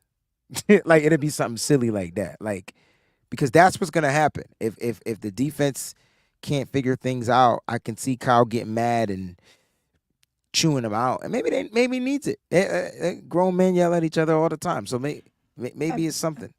I don't know. Apparently, you're going to talk about the coaching. The only thing that I just wanted to say is Kyle did say that he was going to have a chit chat with Wilkes, that they were going to talk about, like different things or whatever that he saw. So I guess they did spend a lot of time discussing it. So hopefully, that will turn the defense around. As far as the secondary goes, I think if the D-line is getting home like they're supposed to, I think the secondary is going to be fine, because as long as we can not have the quarterback back there, like knitting and, going to college and things and having all that time to, figure out like where to throw it to, we can cause them to make mistakes like really easy, like we used to. And so we have to be able to affect the quarterback. Not necessarily stack the quarterback like the whole game, but we need to be able to, get these quarterbacks back to where, they just don't want to get hit. They just don't want to, go through that, because that's how this defense used to be. It used to be to where we would affect the quarterback and then they would make mistakes. And then the secondary would capitalize on the mistakes. Great point. I just feel like that the difference the quarterbacks aren't getting a lot of time to knit. Like, I think the quarterbacks and the offensive game plans against this 49ers pass rush is to get the ball out of their hands quickly and as accurately as possible. So you're seeing a lot of quick throws from these quarterbacks we've been playing. And I don't think, like, just looking at the rest of the quarterbacks, like, I don't think we're going to get any type of conventional. It's so funny, right? I don't think we're going to get any type of conventional quarterback that usually takes more than 3 seconds to throw the ball. Yeah, Everybody's been 2. that's And a Joe good Burrow's point. been the quickest, right? 2 seconds. That's ridiculously fast. And he's accurate. And you watched him do it again against another defense on last night. So, like, getting sacks is tough. Getting pressure, that's different. Can the 49ers defensive front, can these players figure out a way to create, like, problems for the Right. quarterbacks to throw the ball? Like, get a hand up, get in his face, push the damn lineman into something. Right, so that he can just get rattled again. I remember when this defense used to rattle these quarterbacks, and it's like they just are not rattling them. And then my pet peeve more than anything is, oh my God, execute and do not, like, stop missing all these tackles. Like, they have to stop missing these tackles. Yeah. Execution is There's crazy. a lot of costly ones that they missing that just don't make any sense. Execution is crazy. I'm Right. gonna keep it brief and short because I want to get Mike's take on the fans. He's gonna wrap this segment up. As far as coaching, I'm just gonna stick with the word. They have to be willing to adjust. If something's not working, I mean, I know everybody wants to be narcissistic and they believe that their stuff is gonna work, but if it ain't working, if it's broke, fix it. Right. If it ain't broke, don't fix it. Right. But if it's broke, you got to find a way to fix it.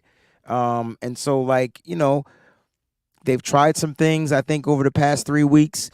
It didn't really pan out. A lot of stunts, a lot of different looks defensively. Offensively, they just didn't look like they can get into any type of a rhythm.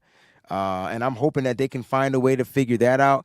But the coaches got to, in my opinion, the coaches have to prepare a plan, the best plan to put their players in, to put them in the right positions. And I feel like that's what coaches should do. The player's job is to go out there and execute what the coaches are dialing up. But the coaches got to be willing to listen. And they got to be willing to say, listen to the players too. They're out there on the football field. I know you have the mind. I know you see. I know you believe. But listen, this is what they're doing. They're cheating. They're telling, listen, look, we could do this. We could try this. We could do this. Like, listen. Like, coaches have to be willing to listen, be willing to adapt, and just be willing to be the better people out there on the football field. Again, this is a game of chess. You're not going to win every battle, but you can win the game if you move your pieces strategically and correctly. And so for the coaches, I need the coaches to be willing to adjust, find ways to adapt to the game, find ways to, get the players and them going, and call something successful, even on a defensive play.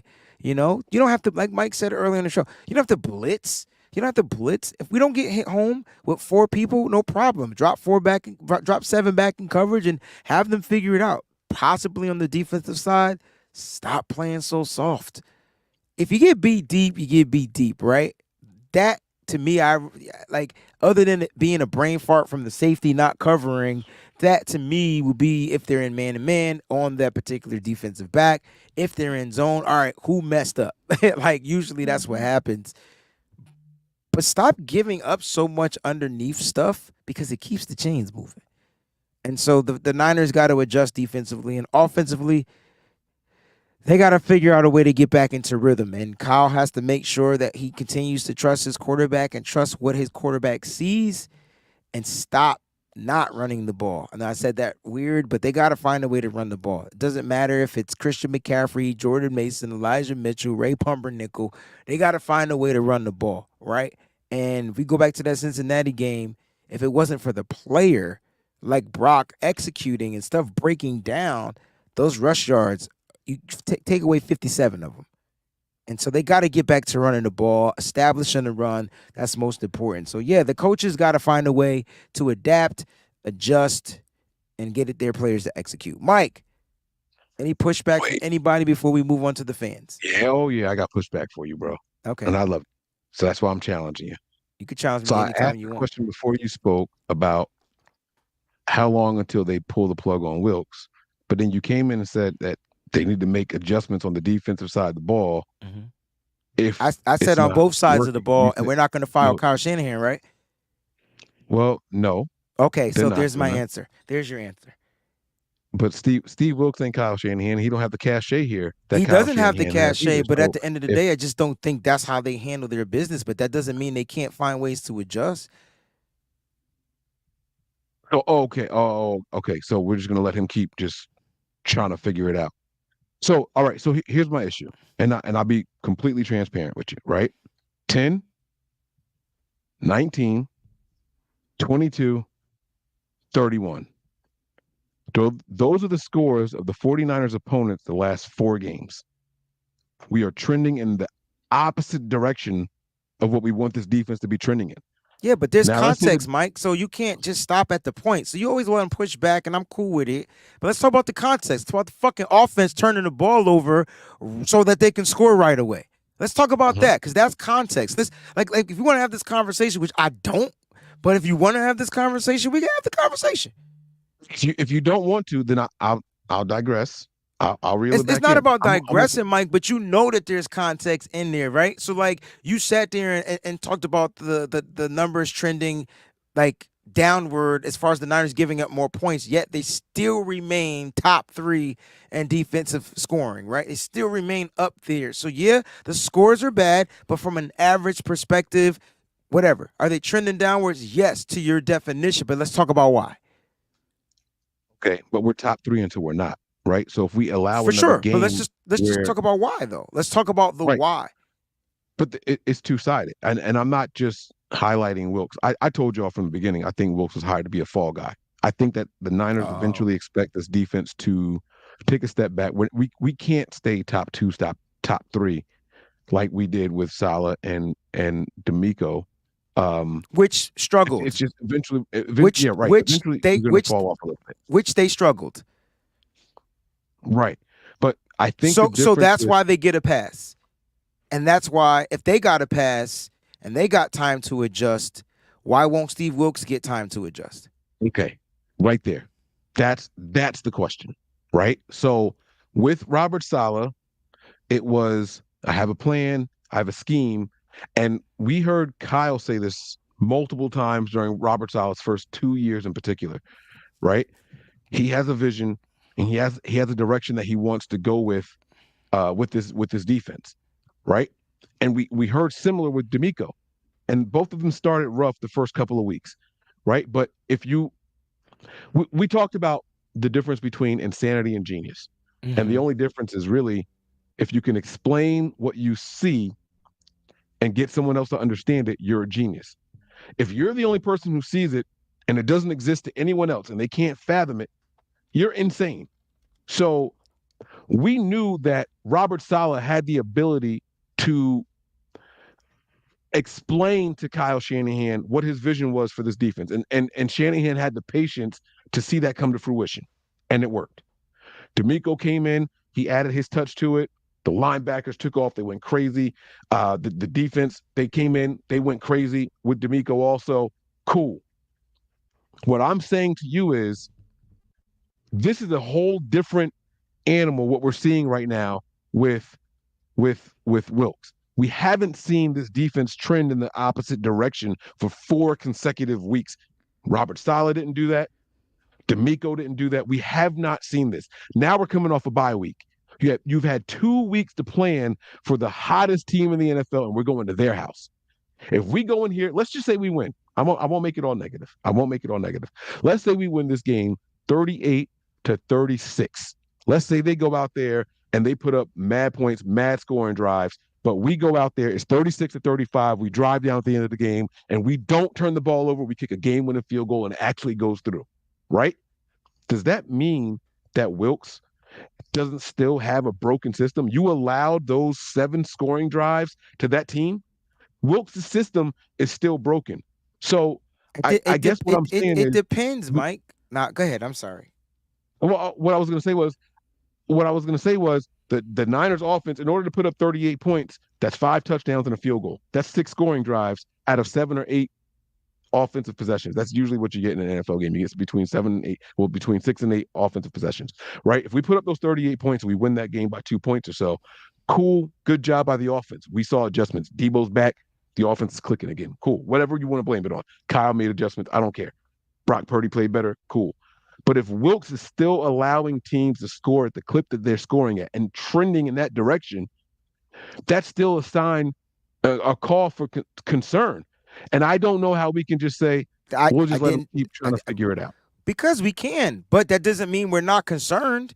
Like I never said I wouldn't be concerned. You asked us, will he be fired? And we said no. But that doesn't mean we're not concerned. They gotta figure it out. So you bring in, you let somebody in-house does it and they don't do it right. And then what? Okay, so you're saying, what's the alternative? If we get rid of him, what's the alternative is what you're saying. Right. Okay. I respect that. Okay, cool. All right. That's cool. Now, they may have a plan, but it just doesn't seem like the 49er way, because the Niners have a way. They have a culture. They have a way. They have a way to go about doing things. I do want to talk about this. So let's go back to week 1. Jags put up 31 on the Colts. Week 2, they lost to the Chiefs. But they only put up 9 points offensively. Week 3, they got beat by 20 to the Houston Texans. They lost 37-17. They put up 17 points.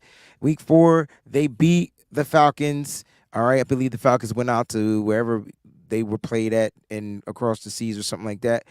They won. They put up 23. They did beat the Bills in England as well. They only put up 25. And then they put up 37 on the Colts. So is it? I mean, like they beat the Colts. They put up 30 on the Colts 2 times, right? 30 on the Colts and a divisional opponent, and then they put up 31 against a broken down Saints defense, right? And then they put up 20 against the Steelers defense, which we put up more on that defense. So like they're not really scoring that much. Now the Niners gave up their first 30-point game to Cincinnati, which is clearly a more. It's an anomaly. That's a one-off. That's a one-off. No, I was gonna say, do we agree that Cincinnati? Let's go around it. Who's the better team? Who's the better offense? Is it Cincinnati or Jacksonville? Cincinnati, easy. Now that Burrow's back, it's Cincinnati, and it's not close. So like, all right. So and that's my point, right? That was probably the most, I would say, potent offense next to Dallas that we played. And you can say that the quarterback was the reason why. Now, if I get into the context of these games, Mike, if I get into the context of the scoring, which I just don't have the time to do right now, but I will break it down this week. Cincinnati, say that again? It's not going to look like Cincinnati going forward because Jamar Chase now has something going on with his back.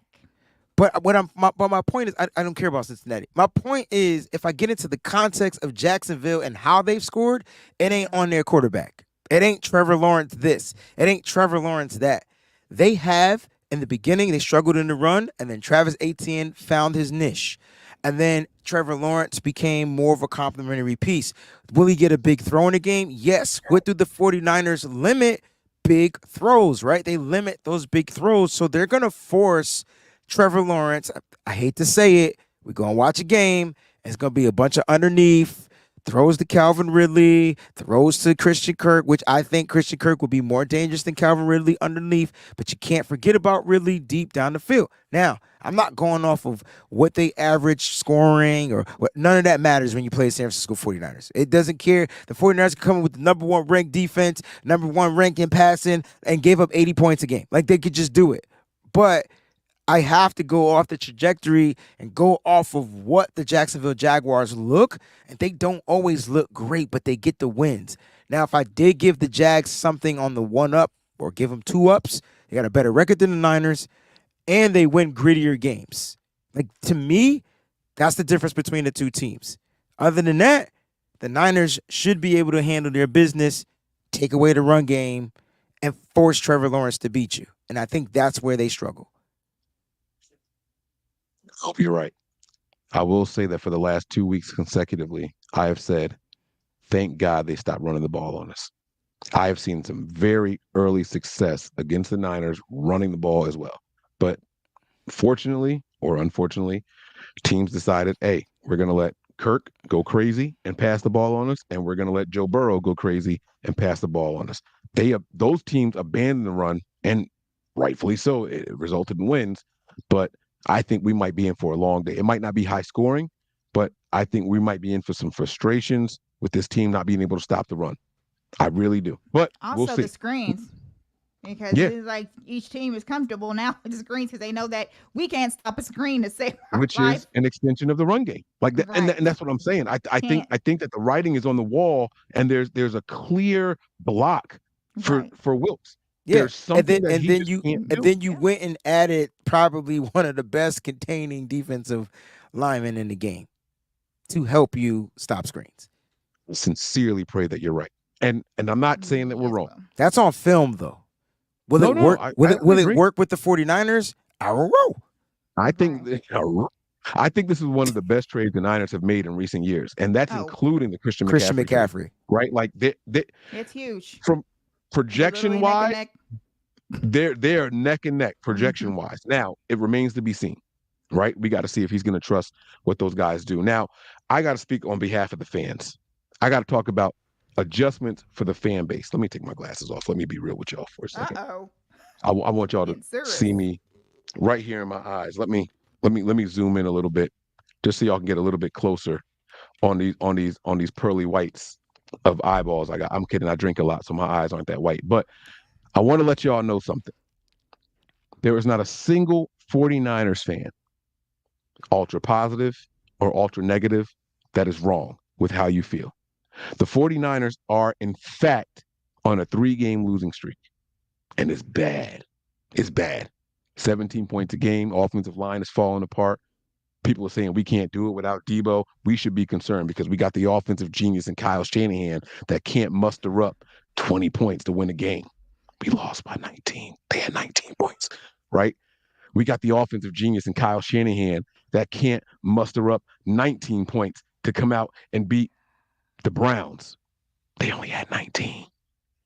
But then you got the Bengals game, and we said, you know what? Those woes are over. I was one of those people that was pounding my chest.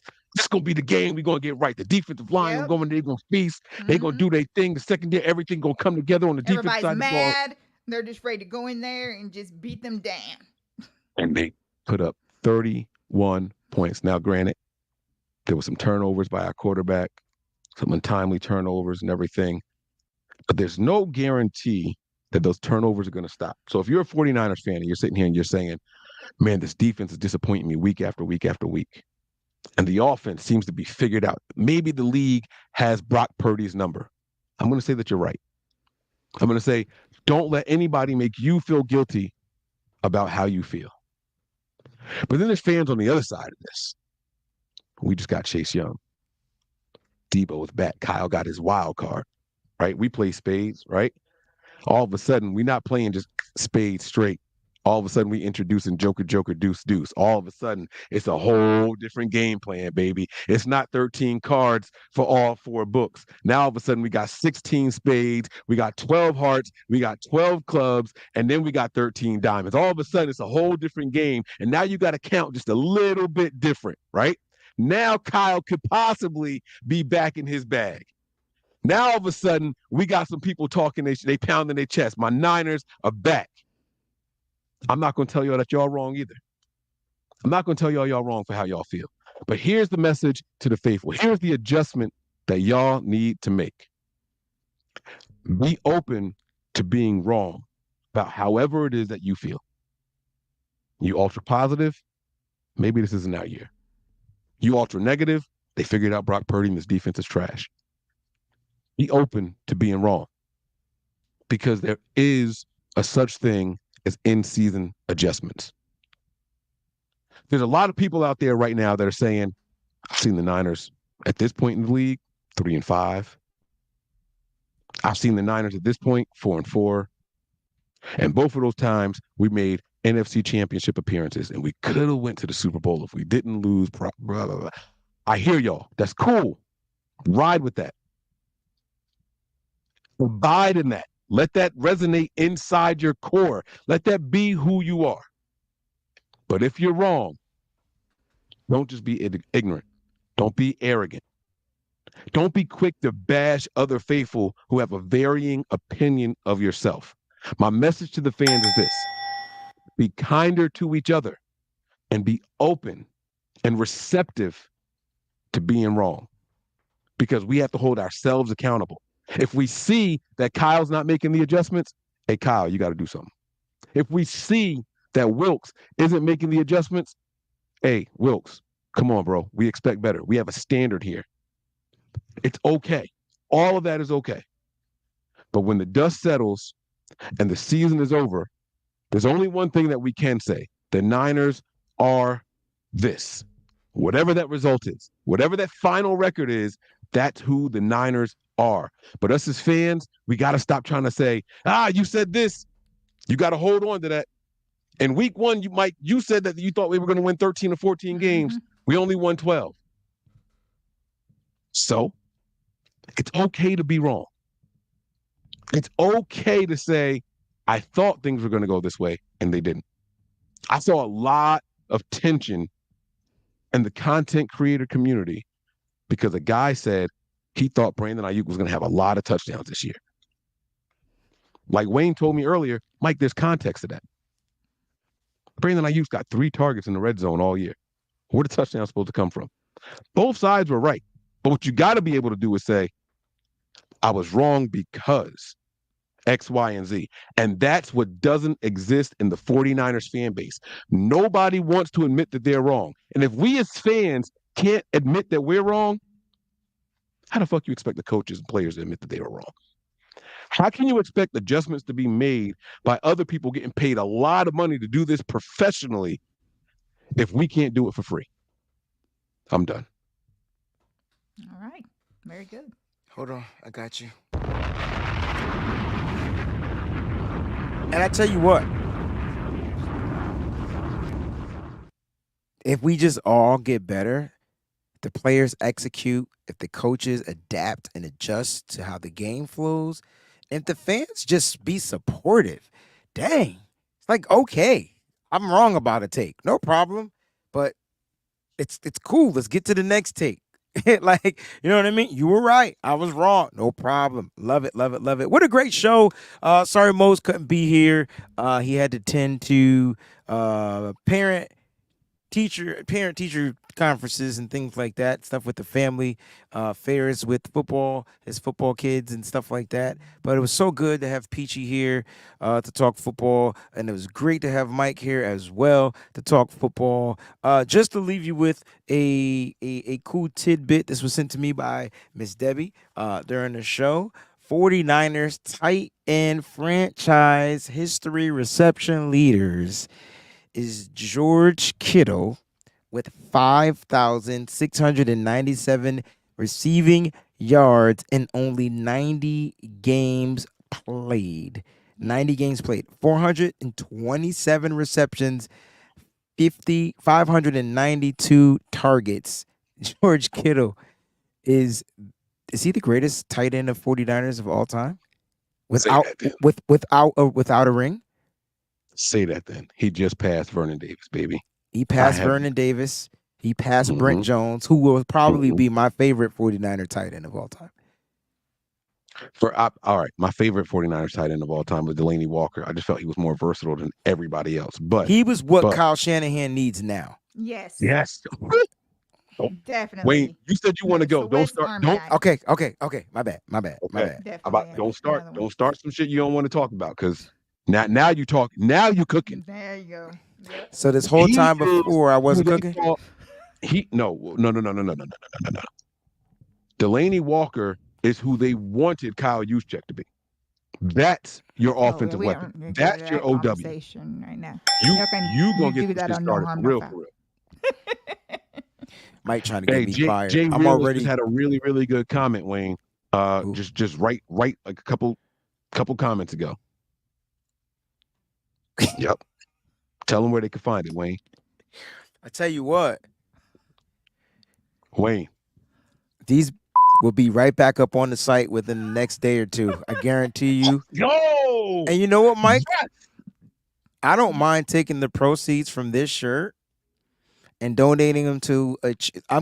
So here's what we're gonna do with Nitty Gritty. I don't know what you're doing with Nothing But Niners, but Wayne Breezy Entertainment Network.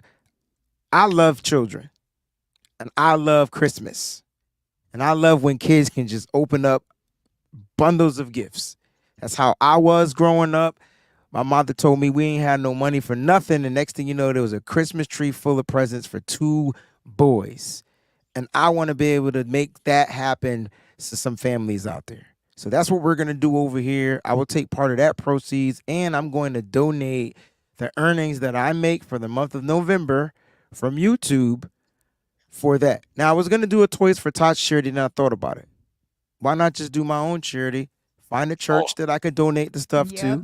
In your own backyard, bro. And get That's on my exactly own backyard. Shout out to Jax Knox for that idea as well.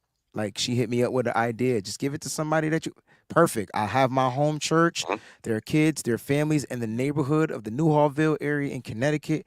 And we're going to be a blessing to families this holiday season, just for toys and things like that. I just think kids they just deserve to be able to play with things that they like. Yeah. Kids are different, man. I if you guys have ever seen it, I do a lot of stuff for St. Jude, the Cancer Hospital for Children.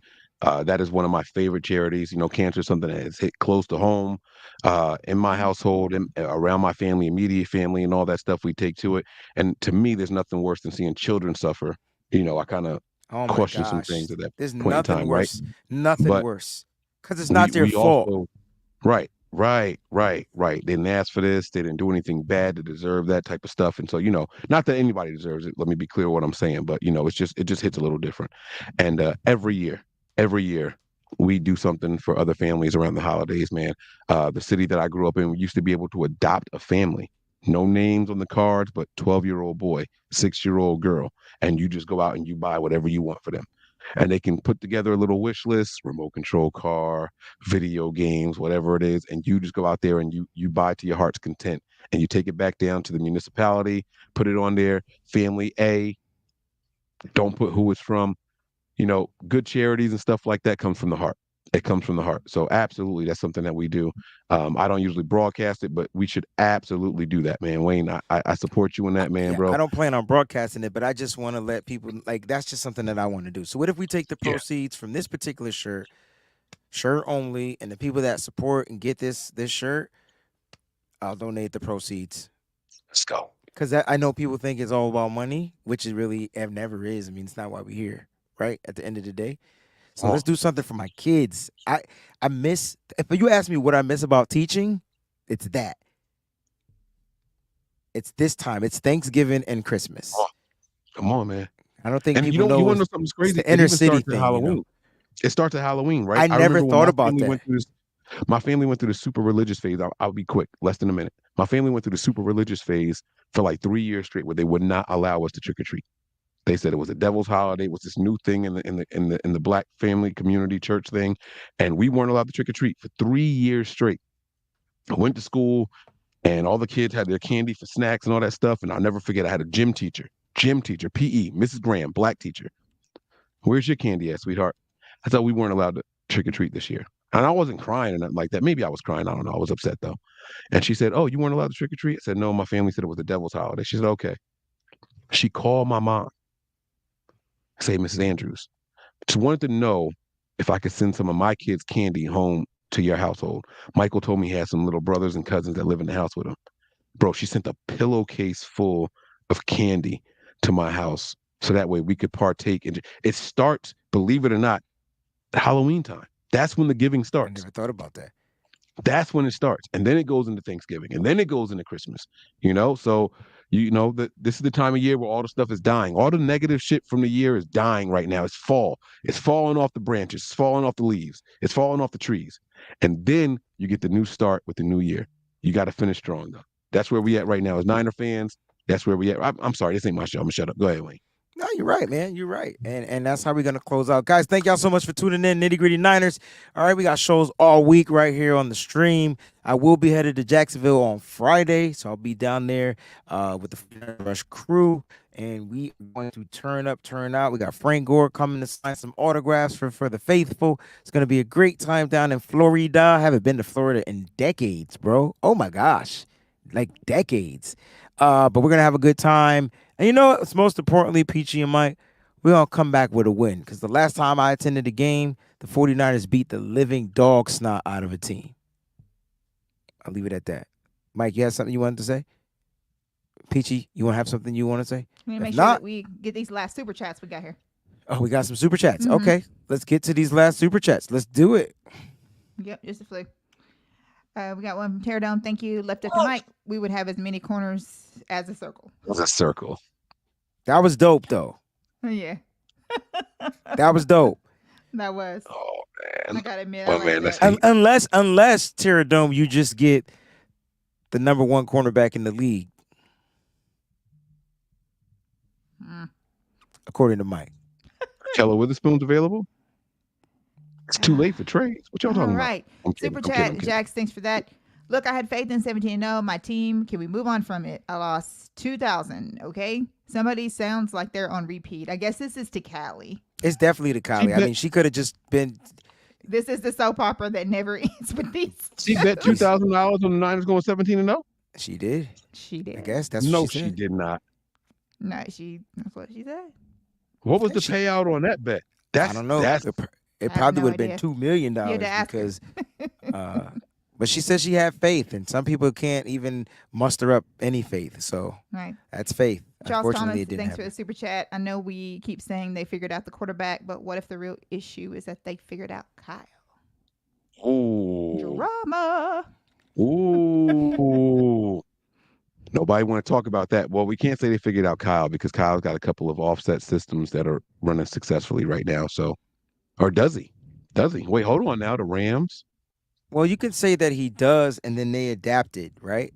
And so, like, Kyle has a bunch of systems going on that's being run in the league. The difference between those systems being ran and Kyle Shanahan is they're just not narcissistics running the systems. At the But end are of they the- even successful though? Because you got who well, are the teams that Ram are you running? can't say that the Ram system wasn't successful. I mean, they got caught into some type of salary cap purgatory, and unfortunately, you can say whatever the fuck you want, but they won a Super Bowl. You could say they bought it. You could say whatever. You could say that about us in '94. At the end of the day, they did what they needed to do. They got a Super Bowl, and now that team is pretty much emancipated, and now they're trying to figure out how to get back to whatever their way of football is. So you can't say that their system wasn't successful because it won. And you could say all the other ones aren't because they haven't won. How about that? My bad, player. I was just asking. I don't even I just mean wanted to know the be teams like that were that. running. I'm just I mad think- the I think Celtics the are Vikings struggling. are the Vikings running a set of it? No. It's the Packers. You see, that's the It's the team that Packers. really- It's the Packers. The yes. Packers, the Rams. Do the Bengals have a type of system like this? No, they use a 3 wide receiver set, but predominantly. I don't know if the Jets are offensively. All right, never The mind. 49ers base their stuff on for 21 personnel. So for those that don't understand, that's 2 wide receiver sets. All right, 2 running backs, 1 tight end. That's what they like to use. Really, where you see 11 personnel out there on the football field, which is 1 receiver. 1 tight end, 1 running back. Really. We got a good football game on too. So Oh, really? Chargers, baby. Football, Lakers on, Celtics on, everybody's on. All right. Well, guys, I enjoyed everybody out here from the beginning to the end of the show. Was spot on. You guys rock on. We will be back tomorrow. Shows with John Chapman. Just stay tuned to the channel, guys. Make sure you stay locked Yeah, in. because there's gonna be something going on the channel all week long. I think me and Mike are doing something where we'll cross stream on Nice. Thursday. And so there's just stay locked into the channels, guys, because there's gonna be like all kinds of stuff going on. Breezy will be heading to Jacksonville, so anybody who's going to Jacksonville, you guys got to be loud. Mike's going to. That's awesome. Yep. So my first stop will be Philly, but Yeah, so I'm already excited about Philly. It's just a couple of weeks too, guys. Like these weeks are going by so fast. December is going to be here before you know it. So hopefully the 49ers will be undefeated past the bye week as we make our way into Philly. That's my hopes anyway. So we'll see what happens. Next stop, Jacksonville, baby. Let's get this dub. That's where the winning starts. The streak of losing ends. Y'all stay up. Y'all stay faithful. And always keep it nitty gritty, baby. We out. Hey. Breezy, gritty, this that 9 to Mo's nose. Peachy, gritty, this that 9 to It's about that time, everybody turn your TVs on. The Mo's nose, Peachy, Breezy, and Fair to God. They keep it nitty gritty when they bring you 9 to talk. We two gorilla, silverback, nah, silver You know it's hawks. busting the discussion cause we get it in. Every time you know we grinding, I was 8 to 10. We always play to win. The faithful going hard. It's Wayne, Breezy, Peachy, Mo's nose, and Fear to God. Let's get it. Nitty gritty, this the line is tall. Don't like it, better take a walk. Nitty gritty, this the line is tall. We outline players up in chalk. Nitty gritty, this the line is tall. Don't like it, better take a walk. Nitty gritty, this the line is tall. Line is tall. Nitty gritty, this the line is tall.